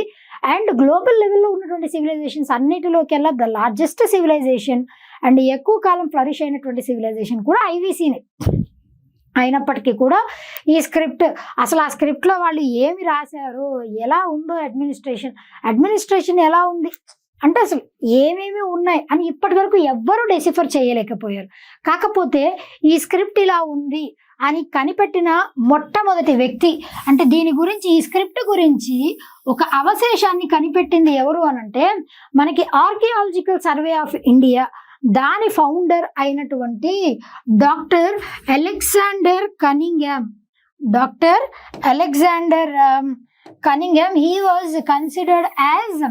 he was considered as father of archaeological sciences అని అంటాం. Doctor Alexander Cunningham he was the first director general of archaeological survey of India. ఏఎస్ఐకి మొట్టమొదటి డైరెక్టర్ జనరల్గా ఈఎన్కే పేరు అలెగ్జాండర్ కనింగ్హామ్కి. రైట్, ఆ విధంగా ఈయన 1875 సంవత్సరంలో 1875లో దీని గురించి ఒక ఆర్టిఫాక్ట్ని, ఈ స్క్రిప్ట్తో ఉన్నటువంటి ఒక ఆర్టిఫాక్ట్ని ఈయన కనుగొన్నారు. కాకపోతే ఆయన కూడా డెసిఫర్ చేయలేకపోయారు. ఆయన మాత్రమే కాదు, ఇంకా చాలా మంది మార్టిమం వీలర్, ఇట్లా ఆర్ఎస్ శర్మ ఇలాంటి చాలా పెద్ద పెద్ద హిస్టారియన్స్ కూడా ఈ స్క్రిప్ట్ని ఎవరు డెసిఫర్ చేయలేకపోయారు. ఇప్పుడు అందుకే తమిళనాడు స్టేట్ గవర్నమెంట్ ఎవరైతే దీన్ని ఆర్టిఫిషియల్ ఇంటెలిజెన్స్ లేదా మెషిన్ లెర్నింగ్ లేదా వాళ్ళు ఏ టెక్నిక్స్ అయినా యూజ్ చేసి అసలు వాళ్ళ స్క్రిప్ట్లో ఏముంది అని మీరు గనక చదవగలిగితే, డెసిఫర్ చేయగలిగితే వాళ్ళకి $1 million, 1 million అంటే ఎంత, 10 lakhs.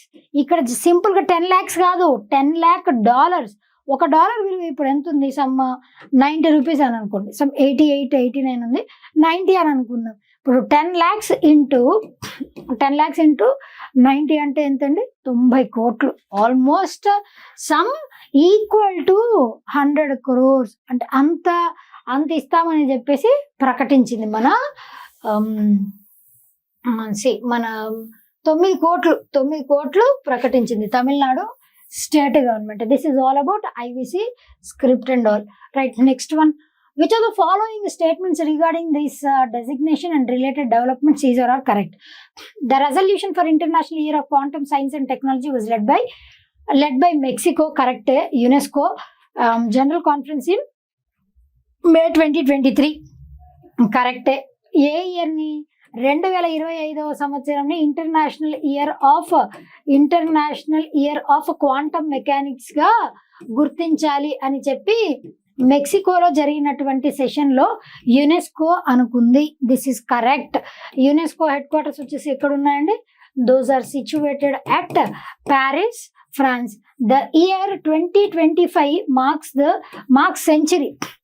ఎప్పుడు, 1925వ సంవత్సరంలో వెర్నర్ హైసెన్బర్గ్ ఆయన క్వాంటమ్ మెకానిక్స్ గురించి మొట్టమొదటిసారి ఒక క్వాంటమ్ మెకానిక్స్ గురించి థియరీ ఆఫ్ అన్సర్టనిటీ దాని గురించి, అసలు క్వాంటమ్ మెకానిక్స్ అన్నది ఏంటి అని అంటే లైట్ గురించి, అదే లైట్ యొక్క relationship, light with respect to universe, ఈ రెండింటికి మధ్య రిలేషన్షిప్ని చదవడమే that is nothing but quantum mechanics అనమాట.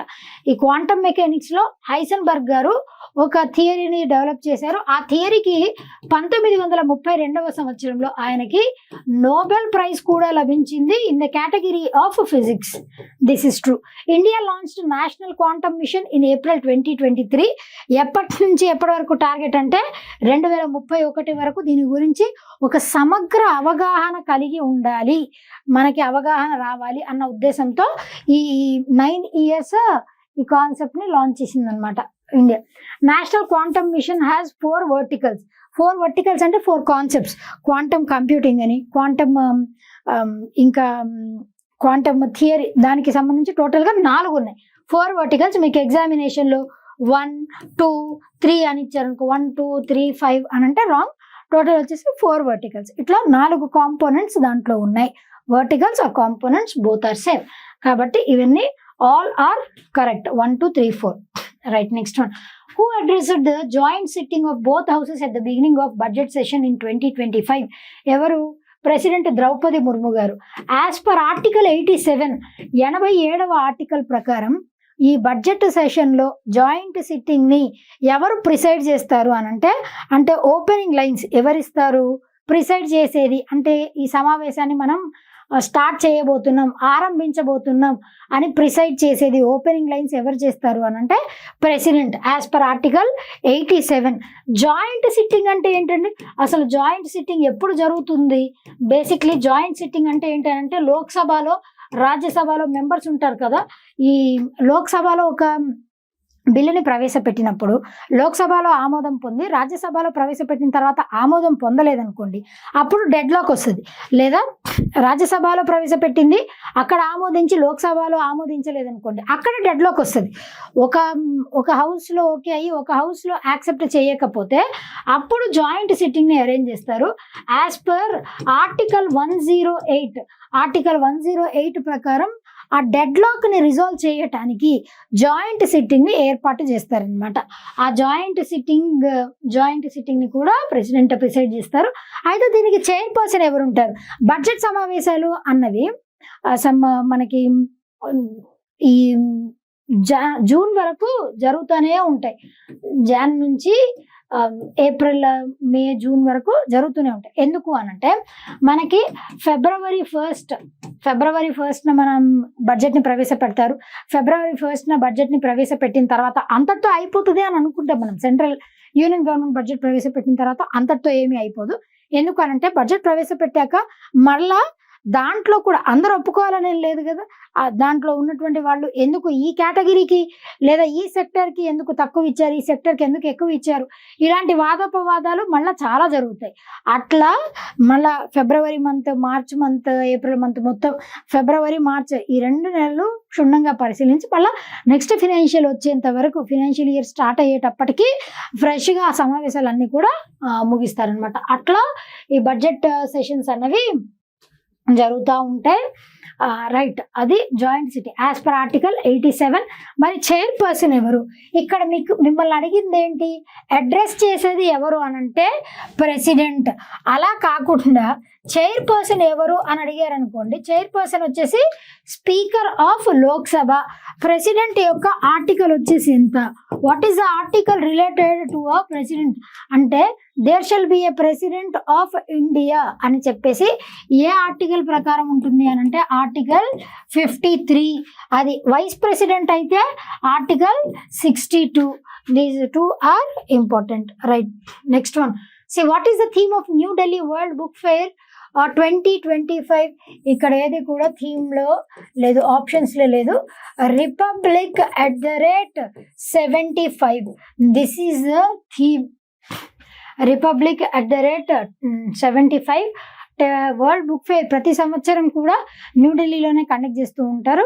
ఎక్కడెక్కడ ప్రపంచంలో ఉన్నటువంటి ఇంటర్నేషనల్ లెవెల్లో అన్ని దేశాలు కూడా ఈ బుక్ ఫేర్లో పార్టిసిపేట్ చేసి మన బుక్ రీడింగ్ని పెంపొందించుకోవటానికి ఈ ఫెయిర్ని కండక్ట్ చేస్తూ ఉంటారు. రిపబ్లిక్ @75.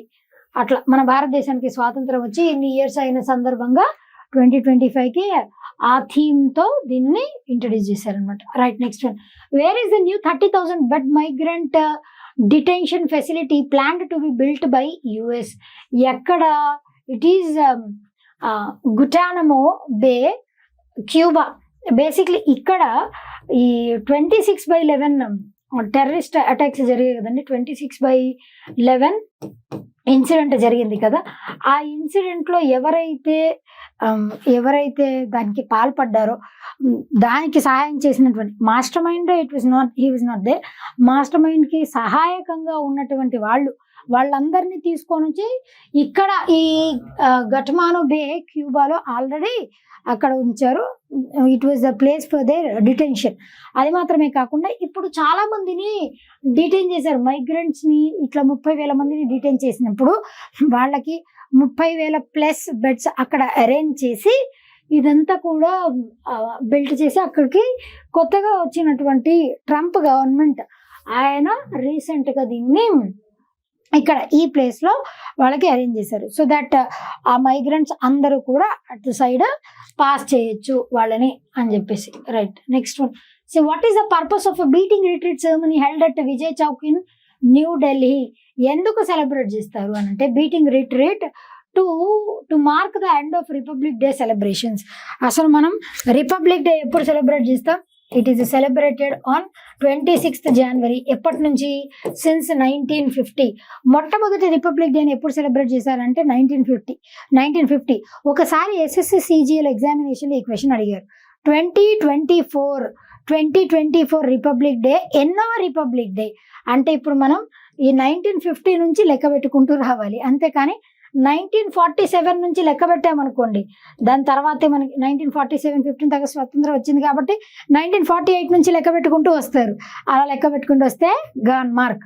అలా కాదు, 26th January 1950 అప్పుడు మొట్టమొదటి republic day was celebrated. Republic day దీనికి ఉన్నటువంటి స్పెషాలిటీ ఏంటి అని అంటే 26th January ఆ రోజు నాడే మన నేషనల్ మూమెంట్లో కంప్లీట్ పూర్ణ స్వరాజ్ దాని గురించి అంటే కంప్లీట్ ఇండిపెండెన్స్ రావటానికి రెజల్యూషన్ తీసుకుంది కూడా 26th జనవరి నాడే నేషనల్ మూమెంట్లో. ఆ డేని సెలబ్రేట్ చేసుకుంటూ 26th జనవరి 1950 రిపబ్లిక్ డేని సెలబ్రేట్ చేస్తాం. ఇంకొక అనదర్ ఇంపార్టెంట్ ఫ్యాక్ట్ కూడా అవుతుంది. 26th జనవరి మన భారత రాజ్యాంగం came into effect, constitution ఎఫెక్ట్లోకి వచ్చింది ఎప్పటి నుంచి అని అంటే 26th జనవరి 1950. మనం అడాప్ట్ చేసుకున్నటువంటి డేట్ బోత్ ఆర్ సేమ్.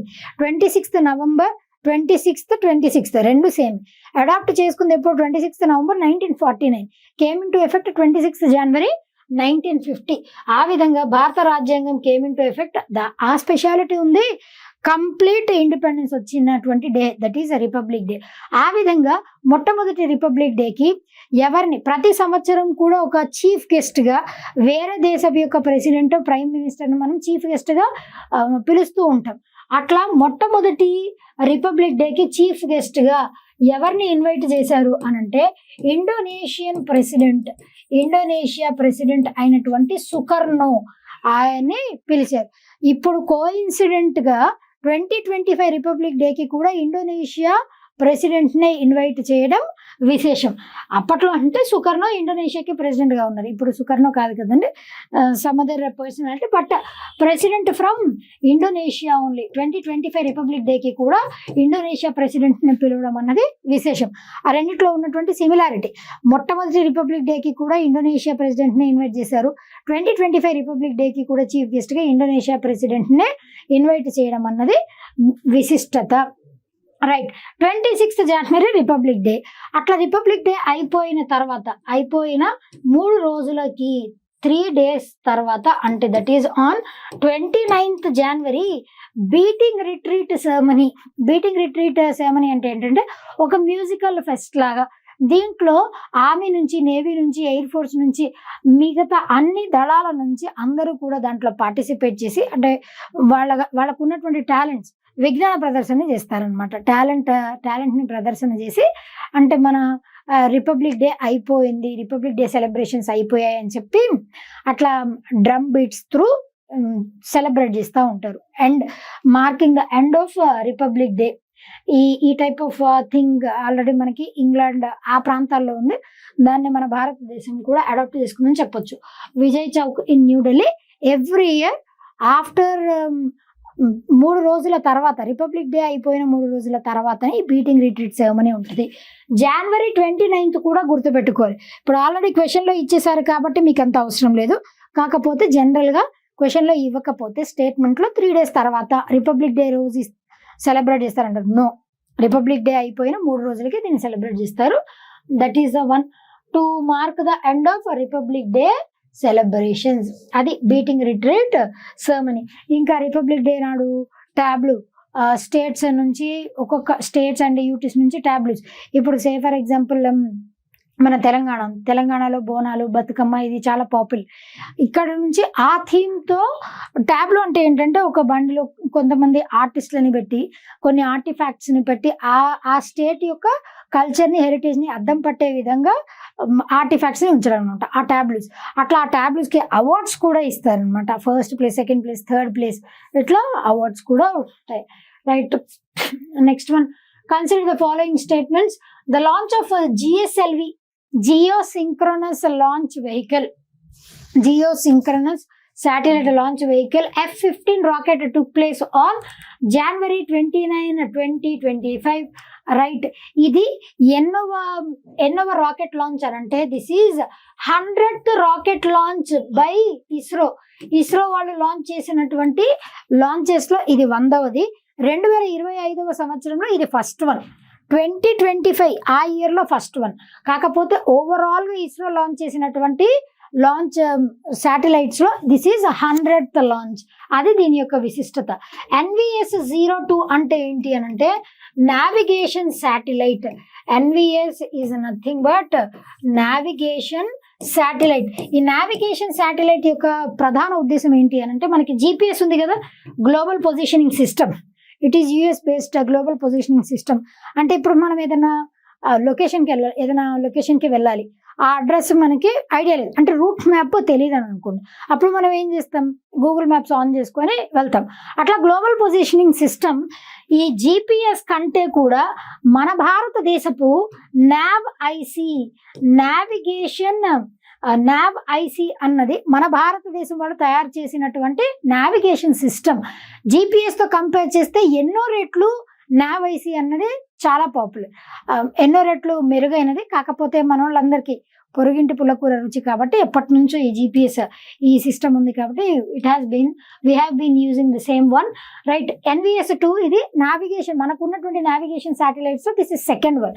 మరి NVS-1 నావిగేషన్ శాటిలైట్ 1 ఎప్పుడు లాంచ్ చేశారండి?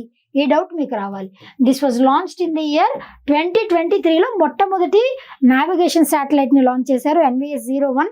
తర్వాత ఒక సంవత్సరం గ్యాప్ ఇచ్చి NVS-02 నావిగేషన్ శాటిలైట్ 02ని 2025 సంవత్సరంలో ఈ GSLV F-15 రాకెట్ దీని ద్వారా ఈ లాంచ్ వెహికల్ త్రూ దీన్ని లాంచ్ చేశారు. The mission marked ISRO's 100th launch from Satish Dhawan space centre Sriharikota. తయారు చేసేది ఇవన్నీ అయ్యేది కూడా ఎక్కడి నుంచి? ఇస్రో నుంచి. ఇస్రో హెడ్ క్వార్టర్స్ వచ్చేసి ఎక్కడ ఉన్నాయనంటే బెంగళూరు, కర్ణాటక. ఇస్రోని ఎస్టాబ్లిష్ చేసింది ఏ ఇయర్లో? 1969 ఇస్రో వాజ్ ఎస్టాబ్లిష్డ్. ఇస్రోకి మొట్టమొదటి చైర్పర్సన్గా ఎవరున్నారు? Doctor Vikram Sarabhai. Doctor Vikram Sarabhai is serving has been the first director of ISRO. ఆయన్నే ఫాదర్ ఆఫ్ స్పేస్ సైన్సెస్ అని కూడా అంటాం. ఇప్పుడు ఎవరున్నారు? సుబ్రహ్మణ్యన్ గారు ఇప్పుడు ఇస్రోకి చైర్పర్సన్గా ఉన్నారు, రైట్. అది వేరే విషయం. సతీష్ ధావన్ స్పేస్ సెంటర్ శ్రీహరికోట ఆంధ్రప్రదేశ్లో ఉంది. ఇక్కడ నుంచి లాంచ్ చేస్తూ ఉంటారు. NVS-2 satellite ISRO's first navigation satellite. ఇది ఫస్ట్ దా పేరులోనే ఉంది. 02 అంటే second navigation satellite. It is not the first navigation satellite, it is second navigation satellite. కాబట్టి కరెక్ట్ ఆన్సర్స్ ఏంటండి? 1, 2, 3 మాత్రమే కరెక్ట్, 4th వన్ కాదు. It is second one. First one ఎప్పుడు launch చేసాం? 2023లో లాంచ్ చేసాం, right. Next one, which of the following statements regarding India's research stations in Antarctica is are correct? ఈ question చాలా సార్లు railways ALP assistant loco pilot ఎగ్జామినేషన్లో, grade 3లో, grade 1లో, టెక్నీషియన్స్కి, NTPC ఎగ్జామినేషన్స్లో చాలా సార్లు ఈ క్వశ్చన్ రిపీటెడ్గా అడిగారు. SSCలో అయితే ఇంకా లెక్కలేనన్ని సార్లు అడిగారు. యాజ్ అవర్ ఇన్ నట్షెల్ ఇక్కడ ఎక్స్ప్లెయిన్ చేస్తాం, గుర్తుపెట్టుకోండి ఒకటేసారి, మళ్ళీ మర్చిపోకుండా. India has built 3 permanent research stations. ఇక్కడ మనకి built 3 permanent research base stations.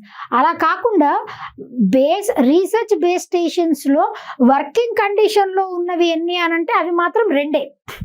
ఎన్ని కట్టాము మనం అంటార్టికాలో అనంటే 3 పర్మనెంట్ రీసెర్చ్ బేస్ స్టేషన్స్ అంటార్టికాలో కట్టాము. దాంట్లో ఫస్ట్ వన్ వచ్చేసి దక్షిణ గంగోత్రి 1983వ సంవత్సరం. దాని తర్వాత దక్షిణ గంగోత్రి తర్వాత మైత్రి 1988లో 5 సంవత్సరాల గ్యాప్ ఇచ్చి సెకండ్ వన్ ని కన్స్ట్రక్ట్ చేశారు. దక్షిణ గంగోత్రి అనేది కట్టిన ఒక సంవత్సరానికి ఏమైపోయిందంటే కంప్లీట్ ఐస్తో కప్పబడిపోయి అది కొలాప్స్ అయిపోయింది, అదేమీ ఫంక్షన్ చేయలేదన్నమాట. అందుకోసమని చెప్పి మరలా గ్యాప్ ఇచ్చి 1988లో ఇంకొక రీసెర్చ్ స్టేషన్ని కన్స్ట్రక్ట్ చేశారు in the name of Maitri in the year 1988. దాని తర్వాత భారతి అన్నటువంటి రీసెర్చ్ స్టేషన్ని 2012వ సంవత్సరంలో కన్స్ట్రక్ట్ చేశారు. ఇవి యాజ్ అ హోల్ 3: దక్షిణ గంగోత్రి, మైత్రి, భారతి. ఈ 3 పర్మనెంట్ బేస్ స్టేషన్స్. ఈ 3లో 2 మాత్రమే ఇప్పుడు ఆపరేషన్లో ఉన్నాయి. ఎందుకు అనంటే దక్షిణ గంగోత్రి స్టేషన్ అన్నది ఇప్పుడు లేదు, మంచుతో కప్పబడి అది ఎంటైర్గా కొలాప్స్ అయిపోయింది. కాబట్టి it is not there. Only Maitri, Bharati మాత్రమే వర్కింగ్లో ఉన్నాయి. కాకపోతే 3 పర్మనెంట్ రీసెర్చ్ స్టేషన్స్ని కట్టింది. అంటార్క్టికా ఇక్కడ స్పెషాలిటీ వచ్చేసి ఏంటి అని అంటే ఇక్కడ మనకి కంప్లీట్గా సదరన్ పార్ట్లో అంటార్క్టికా అన్నది ఉంటుంది, ఎక్కువ శాతం మంచుతో కప్పబడి ఉంటుంది. అక్కడ అసలు లైవ్లీహుడ్ చాలా చాలా చాలా చాలా చాలా తక్కువ, సమ్ 1-2% ఉంటుందేమో. ఎందుకు అంటే అక్కడ లైవ్లీహుడ్కి కావాల్సినటువంటి అడాప్టబిలిటీ ఎన్వైర్న్మెంట్ అంత అనుగుణంగా ఉండదు, కాబట్టి ఎక్కువ శాతం మంచుతోనే కప్పబడి ఉంటుంది అంటార్క్టికా. బేసిక్లీ అంటార్క్టికా వచ్చేసి గ్లోబల్ లెవెల్లో మనకున్నటువంటి ఖండాలన్నిటిలో it was the first ever continent to declare nuclear free continent. అంటే రీసెర్చ్ యాక్టివిటీస్ కండక్ట్ చేయడానికి మొట్టమొదటి న్యూక్లియర్ ఫ్రీ కాంటినెంట్గా డిక్లేర్ చేసిన మొట్టమొదటి ఖండం ఏది అని అంటే ఇట్ ఈస్ అంటార్క్టికా. ఇది కూడా గుర్తుపెట్టుకోండి. అలాంటి అంటార్క్టికాలో మనం రీసెర్చ్ యాక్టివిటీస్ని కండక్ట్ చేయడానికి మన భారతదేశం నుంచి 3 పర్మనెంట్ రీసెర్చ్ బేస్ స్టేషన్స్ని కట్టాము. దాంట్లో ఈ 3 దక్షిణ గంగోత్రి నాట్ ఇన్ ఎగ్జిస్టెన్స్, ఆపరేషన్లో ఉన్నవి 2. ఈ స్టేషన్స్ ఈ ఇయర్స్ కూడా ఇచ్చారు, ఇవి కూడా ఇంపార్టెంట్. ఎగ్జామినేషన్లో మార్చి కూడా ఇవ్వచ్చు, 83, 88, 2012. అట్ ప్రజెంట్ మైత్రి ఇది కరెక్ట్ వన్ అండ్ ఇది కూడా correct one. At present Maitri Bharati are fully operational while Dakshin Gangotri is not operational. ఇది కూడా కరెక్టే. దక్షిణ గంగోత్రి ఏమైపోయింది, మంచుతో కప్పబడిపోయి అది కొలాప్స్ అయిపోయింది, కాబట్టి అక్కడ అది నాట్ ఇన్ ఎగ్జిస్టెన్స్. అది కొలాప్స్ అయిపోవడం వలన మనం మైత్రి అన్నదాన్ని కన్స్ట్రక్ట్ చేసాం, రైట్. మైత్రి 2 అదే పేరుతో, మైత్రి పేరుతోనే ఇంకొక అనదర్ స్టేషన్ని is expected to be operational by January 2029, not 2030. By 2029 వరకే ఇది it can came into operational. 2029, 2030 కాదు. ఒకవేళ జస్ట్ ఇన్ కేసు 2029 జనవరికి అవ్వకపోతే అప్పుడు పోస్ట్ పోన్ అవుతుందేమో, కానీ ఇప్పటి వరకు మాత్రం జనవరి 2029. కరెక్ట్ ఆన్సర్ ఏంటి అని అంటే 1, 2 and 3 ఓన్లీ. కరెక్ట్ ఆన్సర్ కదా అడిగింది, 1, 2, 3, right. Next one, which are the following statements regarding the Padma awards 2025 is or are correct. Padma awards అన్నది అసలు Padma Vibhushan first one, Padma Bhushan second one, Padma Shri. మనకి హైయెస్ట్ సివిలియన్ ఆనర్ వచ్చేసి ఏంటి, Bharat Ratna was the highest civilian honour. ఇది first ప్లేస్లో ఉంటుంది. సెకండ్ ప్లేస్లో పద్మ విభూషణ్, థర్డ్ ప్లేస్లో పద్మభూషణ్, ఫోర్త్ ప్లేస్లో పద్మశ్రీ ఉంటుంది. ఇవి కూడా సివిలియన్ ఆనర్సే. ఇది దేంట్లో అయినా అందజేయచ్చు భారతరత్న. ఇవి కూడా కొన్ని కేటగిరీస్ ఉంటాయి. ఆ కేటగిరీస్లో వర్క్ చేసినటువంటి ఇండివిజువల్స్ అవ్వచ్చు, ఆర్గనైజేషన్స్ అవ్వచ్చు, వాళ్ళకి అందించేటువంటి సివిలియన్ ఆనర్సే ఈ పద్మ అవార్డ్స్. కంప్లీట్గా as a whole Padma awards were introduced in the year 1954లో వీటిని ఇంట్రడ్యూస్ చేశారు, correct. And are announced every year on Republic Day. This is also true. Padma awards 2025లో ఎంతమందికి 7 పద్మ విభూషణ్ వచ్చాయి, that is true. 113 Padma awards, Padma Shri awards, తర్వాత 19 పద్మభూషణ్, 7 పద్మ విభూషణ్, ఇవన్నీ కూడా కరెక్టే.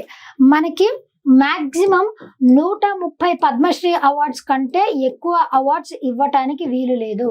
మ్యాక్సిమం ఎంత అనంటే 130 మాత్రమే. ఇప్పుడు లోక్సభ రాజ్యసభ తీసుకున్నాం అనుకోండి, అక్కడ 250, ఇక్కడ 550 అంతే. That is maximum strength. ఆ స్ట్రెంగ్త్కి మించి మనం ఎక్కువ మందిని ఎంపీస్గా తీసుకోవడానికి లేదు. ఇన్ ద సేమ్ మేనర్ ఇక్కడ పద్మ అవార్డ్స్ కూడా 130 మందికి మాత్రమే ఇవ్వాలి ఒక సంవత్సరానికి వచ్చేసి. ఏదైనా ఒక కేటగిరీలో 2 పద్మ అవార్డ్స్ లభించింది అనుకోండి, ఆ 2 కలిపి డ్యూఓ అంటారు. కాకపోతే ఆ 2 2గా చూడకుండా జస్ట్ ఒకటే అవార్డు కింద కన్సిడర్ చేస్తారు, పరిగణలోకి తీసుకుంటారు అనమాట. అట్లా మ్యాక్సిమం లిమిట్ వచ్చేసి 130 మందికి మాత్రమే ఇవ్వాలి.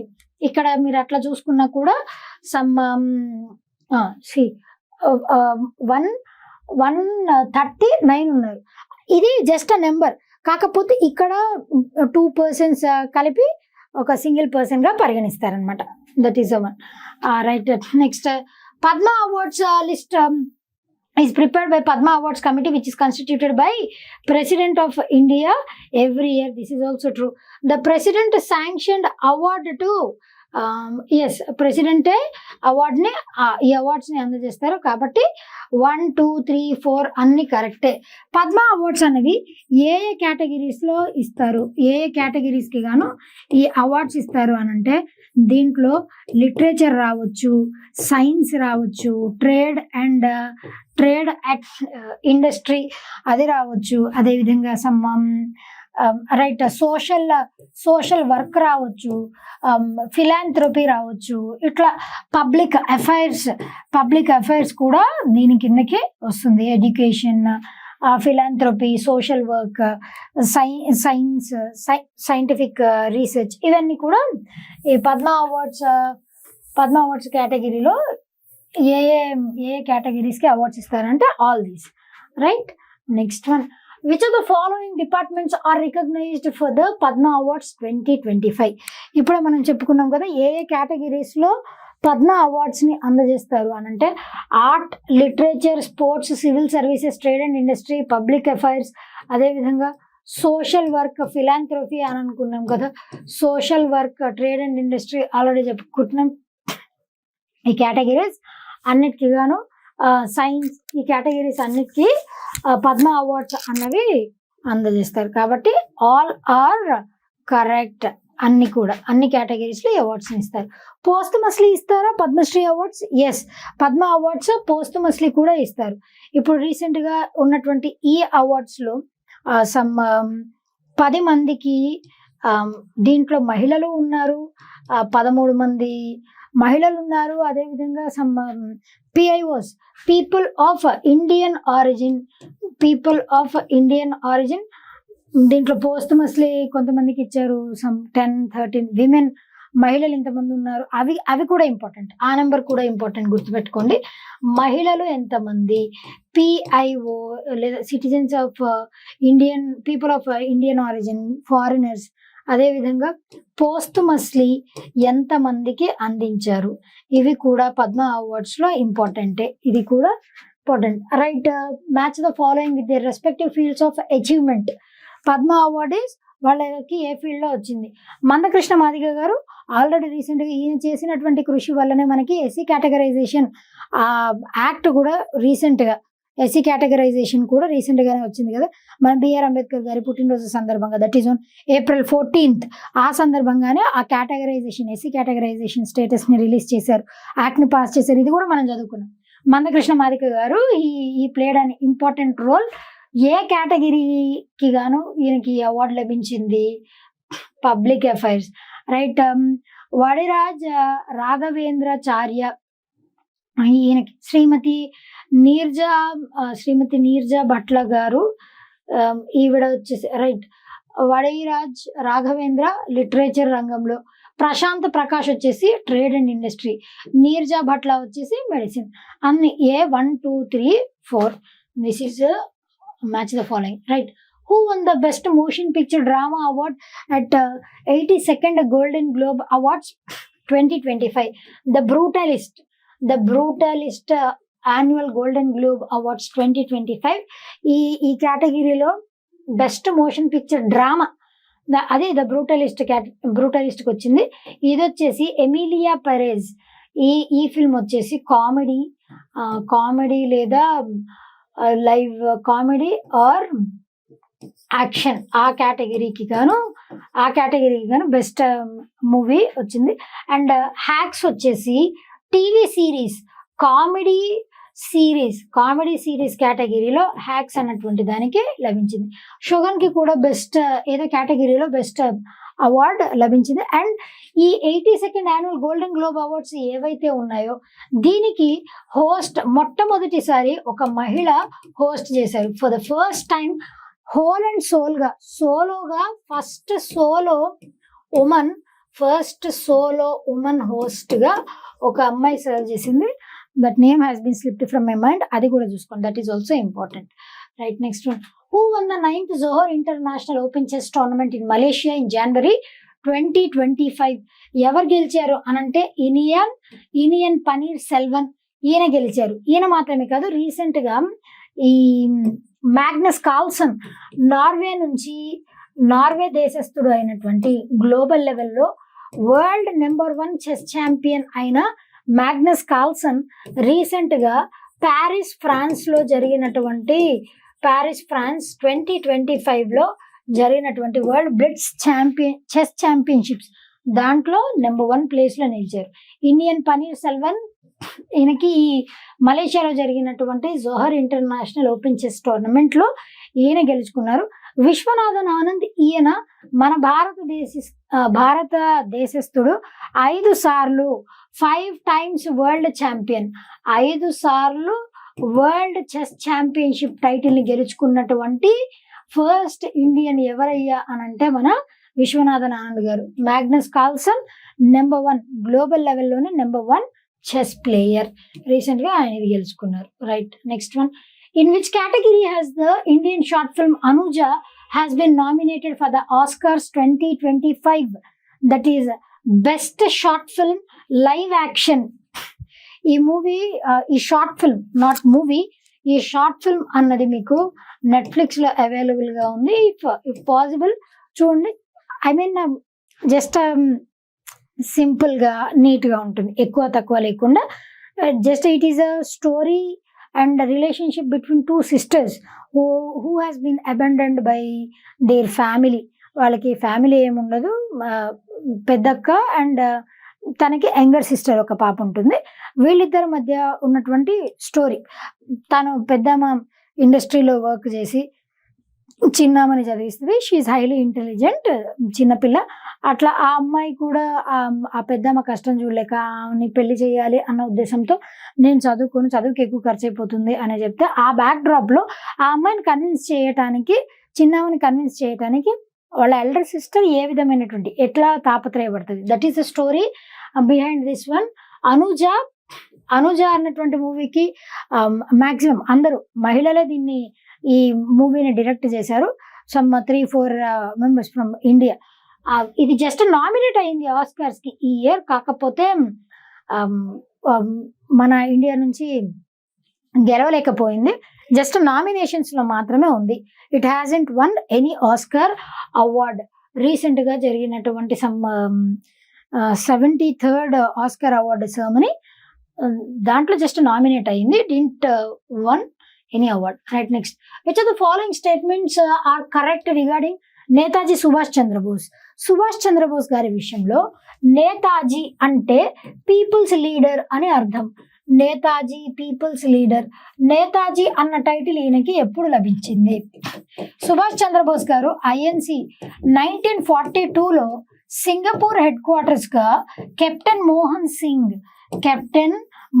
సింగ్ ఆయన ఏం చేస్తారంటే, ఇండియన్ నేషనల్ కాంగ్రెస్ కాదు కానీ కెప్టెన్ మోహన్ సింగ్ గారు ఆజాద్ హింద్ ఫౌజ్. ఇప్పుడు అదే దాని పేరు వచ్చేసి ఏంటి అని అంటే మనకి ఇండియన్ నేషనల్ కాంగ్రెస్ అని అంటాం. సారీ, ఇండియన్ నేషనల్ ఆర్మీ అని అంటాం. Indian national Army, not Congress. INA Indian National ఆర్మీనే. అప్పట్లో Azad Hind Fauj. Give me your blood I shall give you freedom చెప్పింది కూడా మన నేతాజీ సుభాష్ చంద్రబోస్ గారి. ఎక్కువ మందిని ఈ ఆర్మీలోకి అట్రాక్ట్ చేయడం కోసం అని చెప్పేసి ఆజాద్ హింద్ ఫౌజ్ కెప్టెన్ మోహన్ సింగ్ గారు సింగపూర్ లో దీన్ని ఎస్టాబ్లిష్ చేస్తే అక్కడికి వెళ్ళిన సుభాష్ చంద్రబోస్ ఆయన బాగా ఇన్స్పైర్ అయ్యి మన భారతదేశానికి 1943వ సంవత్సరంలో దీన్ని ఇండియాకి తీసుకొని వచ్చి పాపులరైజ్ చేసి ఇండియన్ నేషనల్ ఆర్మీగా చిత్రీకరించారు. దీంట్లో మహిళలకి సెపరేట్ వింగ్, అదేవిధంగా మెన్కి సెపరేట్ వింగ్, ఇట్లా డిఫరెంట్ వింగ్స్ ఉన్నాయి.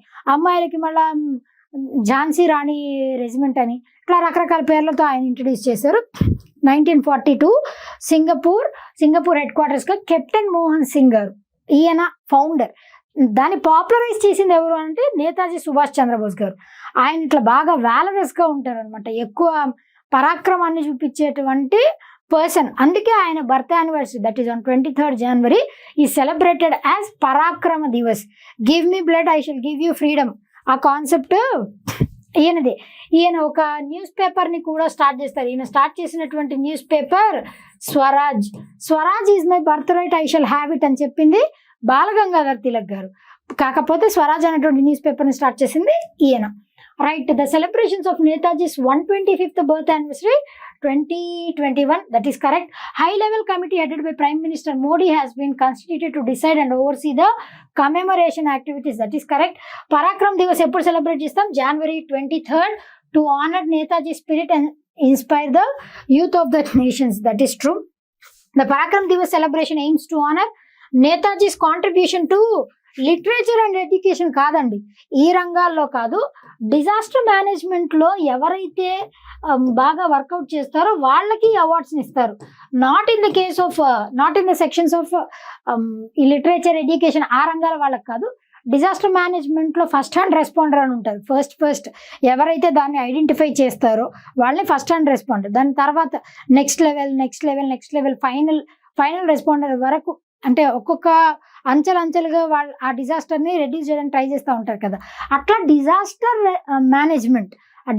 మేనేజ్మెంట్లో ఆ యాక్టివిటీస్లో ఎవరైతే ఎంగేజ్ అయి ఉంటారో వాళ్ళకి ఆ సందర్భంగా ఆ కేటగిరీస్లో కృషి చేసిన వాళ్ళకి అవార్డ్స్ని అందజేస్తారు. కాబట్టి 1 to 3 మాత్రమే కరెక్ట్, not 4th one. Parakram Divas is celebrated on January 23rd, that is on his birth anniversary. Right, next one. What is the new minimum support price for the Raj Youth for 2025-26 marketing season? That is 5650 per quintal. ఒక క్వింటాల్కి వచ్చేసి ఇంత, రాజ్ యూట్కి వచ్చి ఒక క్వింటాల్కి ఇంత minimum support price. Basically ఇక్కడ minimum support ప్రైస్ని ఎవరు decide చేస్తారు? Minimum support price అంటే గవర్నమెంట్ ఆఫ్ ఇండియా డిసైడ్ చేసే బాడీ వేరు, CACP, commission of agriculture cost and price, CACP, that is different. CACP వేరు, ఈ మినిస్ట్రీ ఆఫ్ అగ్రికల్చర్ దాంట్లోనే one of the wings CACP. ఈ CACP అన్నటువంటిది ఏం చేస్తుంది అని అంటే మినిమం సపోర్ట్ ప్రైజ్ని ఏ టైం పీరియడ్లో డిసైడ్ చేస్తారు అంటే పంట చేతికి వచ్చిన తర్వాత ఇంత మినిమం సపోర్ట్ ప్రైజ్ ఇస్తామని. సో మినిమం సపోర్ట్ ప్రైజ్ అంటే ఏంటి అని అంటే, ఇప్పుడు కొన్ని ఖరీఫ్ క్రాప్స్, రబీ క్రాప్స్ ఉంటాయి. ఓవరాల్గా 22 ఖరీఫ్ ప్లస్ రబీ క్రాప్స్, దానితో పాటు షుగర్ కేన్ మరియు 22 ఖరీఫ్ అండ్ రబీ క్రాప్స్. ఈ పంటలన్నిటికీ గాను అంటే ఈ పంటల్లో వేసినటువంటి రైతులు ఎవరైతే ఉంటారో, కల్టివేట్ చేసినటువంటి రైతులు, ఆ పంట వాళ్ళ చేతికి వచ్చిన తర్వాత ఇన్ని కేజీల్ని గవర్నమెంట్ ప్రొక్యూర్ చేస్తుంది, అంటే మీ దగ్గర నుంచి కొనుగోలు చేస్తుంది ఇంత ప్రైస్కి. ఇప్పుడు రాజ్యూట్ని 5,650 పర్ క్వింటాల్, 100 కేజీలకి ఇంత కొంటామని చెప్పి గవర్నమెంట్ చెప్పింది కదా, that is minimum support price. అంటే ఇప్పుడు వేరే వాళ్ళకి అమ్ముకున్నప్పుడు ఆ పంట పోక అలా ఉన్నప్పుడు గవర్నమెంట్ వాళ్ళకి మద్దతు ధర ఇచ్చి కొనుగోలు చేస్తుంది, that is minimum support price. ఆ ప్రైస్ని డిసైడ్ చేసే బాడీ ఏది అని అంటే it is CACP under ministry of agriculture and farmers welfare. Commission of agriculture cost and prices, that is CACP, వాళ్ళు డిసైడ్ చేస్తారు ఎంఎస్పిని. గవర్నమెంట్ ఆఫ్ ఇండియా జస్ట్ కొనుక్కుంటుంది, కొనుక్కున్న తర్వాత ప్రొక్యూర్ చేసి ఎక్కడ ఉంచుతుంది అని అంటే ఈ FCI, food corporation of India, అలాంటి బాడీస్ దగ్గర సేవ్ చేసి అక్కడి నుంచి ఎక్కడికి పంపిస్తుంది అని అంటే పీడిఎస్, పబ్లిక్ డిస్ట్రిబ్యూషన్ సిస్టమ్, వాటినే లేమన్ లాంగ్వేజ్లో మన రేషన్ షాప్స్ అంటాం చూసారా, అవే పీడిఎస్, అక్కడికి పంపించి సబ్సిడైజ్డ్ ప్రైస్, అత్యంత తక్కువ ధరకి రైస్, వీట్, షుగర్, ఆయిల్, ఇలాంటి అంటే మినిమం బేసిక్ నీడ్స్ ఏవైతే ఉంటాయో వాటిని అందజేస్తుంది. ఫస్ట్ ప్రొక్యూర్ చేసేది, కలెక్ట్ చేసుకునే బాడీ ఏది? ఎఫ్సిఐ. అక్కడ నుంచి సప్లై చేసేటువంటి బాడీ ఏది? PDS, public distribution system, are nothing but ration shop. Right, MSP, CACP ఏ పంటలకి ఇస్తుంది ఇవన్నీ కూడా. రాజ్యూట్కి 5,650, ఇది వరకుతో కంపేర్ చేస్తే సమ్ 350 రూపీస్ క్వింటాల్కి వచ్చేసి 350 రూపీస్ ఎక్కువకే ఈ ఇయర్ రాజ్యూట్కి పర్ క్వింటాల్ ఇంతకి కొంటుంది, ఎక్కువకే ఇంక్రీజ్. రైట్, జూట్కి సంబంధించి ఒక అగ్రికల్చర్ కలర్డ్ రెవల్యూషన్ ఉంది, దాని పేరేంటి? Golden fibre revolution. గోల్డెన్ జూట్నే గోల్డెన్ ఫైబర్ అని అంటాం కదా, గోల్డెన్ ఫైబర్ రెవల్యూషన్ అని కూడా దానికి పేరు. Right, last one for today. What is the theme for 76th Republic day parade? That is Swarnim Bharat అంటే గోల్డెన్ ఇండియా. స్వర్ణిం అంటే గోల్డెన్ ఇండియా, విరాసత్ ఔర్ వికాస్. విరాసత్ అని అంటే heritage, literal meaning heritage. Vikas అంటే ఏంటి అని అంటే డెవలప్మెంట్. 76th రిపబ్లిక్ డేకి చీఫ్ గెస్ట్గా ఎవరున్నారు అని అంటే ఈ was Indonesian president Subianto was the Indonesian president. ఆయన్ని రీసెంట్గా హోస్ట్గా మన 76th రిపబ్లిక్ డే పెరేడ్కి హోస్ట్గా పిలిచారు. ఇందాక బీటింగ్ రిట్రీటింగ్ సెరమనీ ఇది కూడా చెప్పుకున్నాం, బీటింగ్ రిట్రీట్ సెరమనీ. దీన్ని ఎప్పుడు సెలబ్రేట్ చేస్తారు?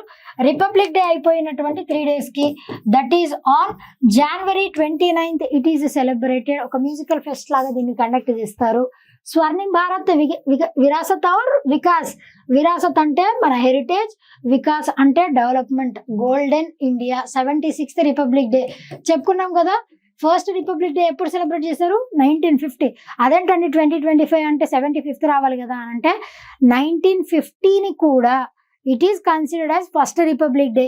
అలా చూస్తే 1951 సెకండ్ రిపబ్లిక్ డే. అట్లా 2025 వచ్చేసి it is 76th Republic day. దీనికి చీఫ్ గెస్ట్ గా ఎవరు వచ్చారు అని అంటే ఇండోనేషియా ప్రెసిడెంట్ సుబియాంటో. మొట్టమొదటి 1950లో జరిగినటువంటి రిపబ్లిక్ డే దానికి ప్రెసిడెంట్ కూడా ఇండోనేషియా నుంచి వచ్చారు. ఈ ఇయర్ ప్రెసిడెంట్ కూడా ఇండోనేషియా నుంచి వచ్చారు. ఈ ఇయర్ చీఫ్ గెస్ట్ గా కూడా ఇండోనేషియా ప్రెసిడెంట్. అక్కడ సుకర్నో, ఇక్కడ Subianto.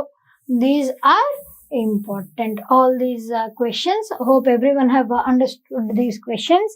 All right, that's all for today. We'll be meeting for another session. Until then, thank you.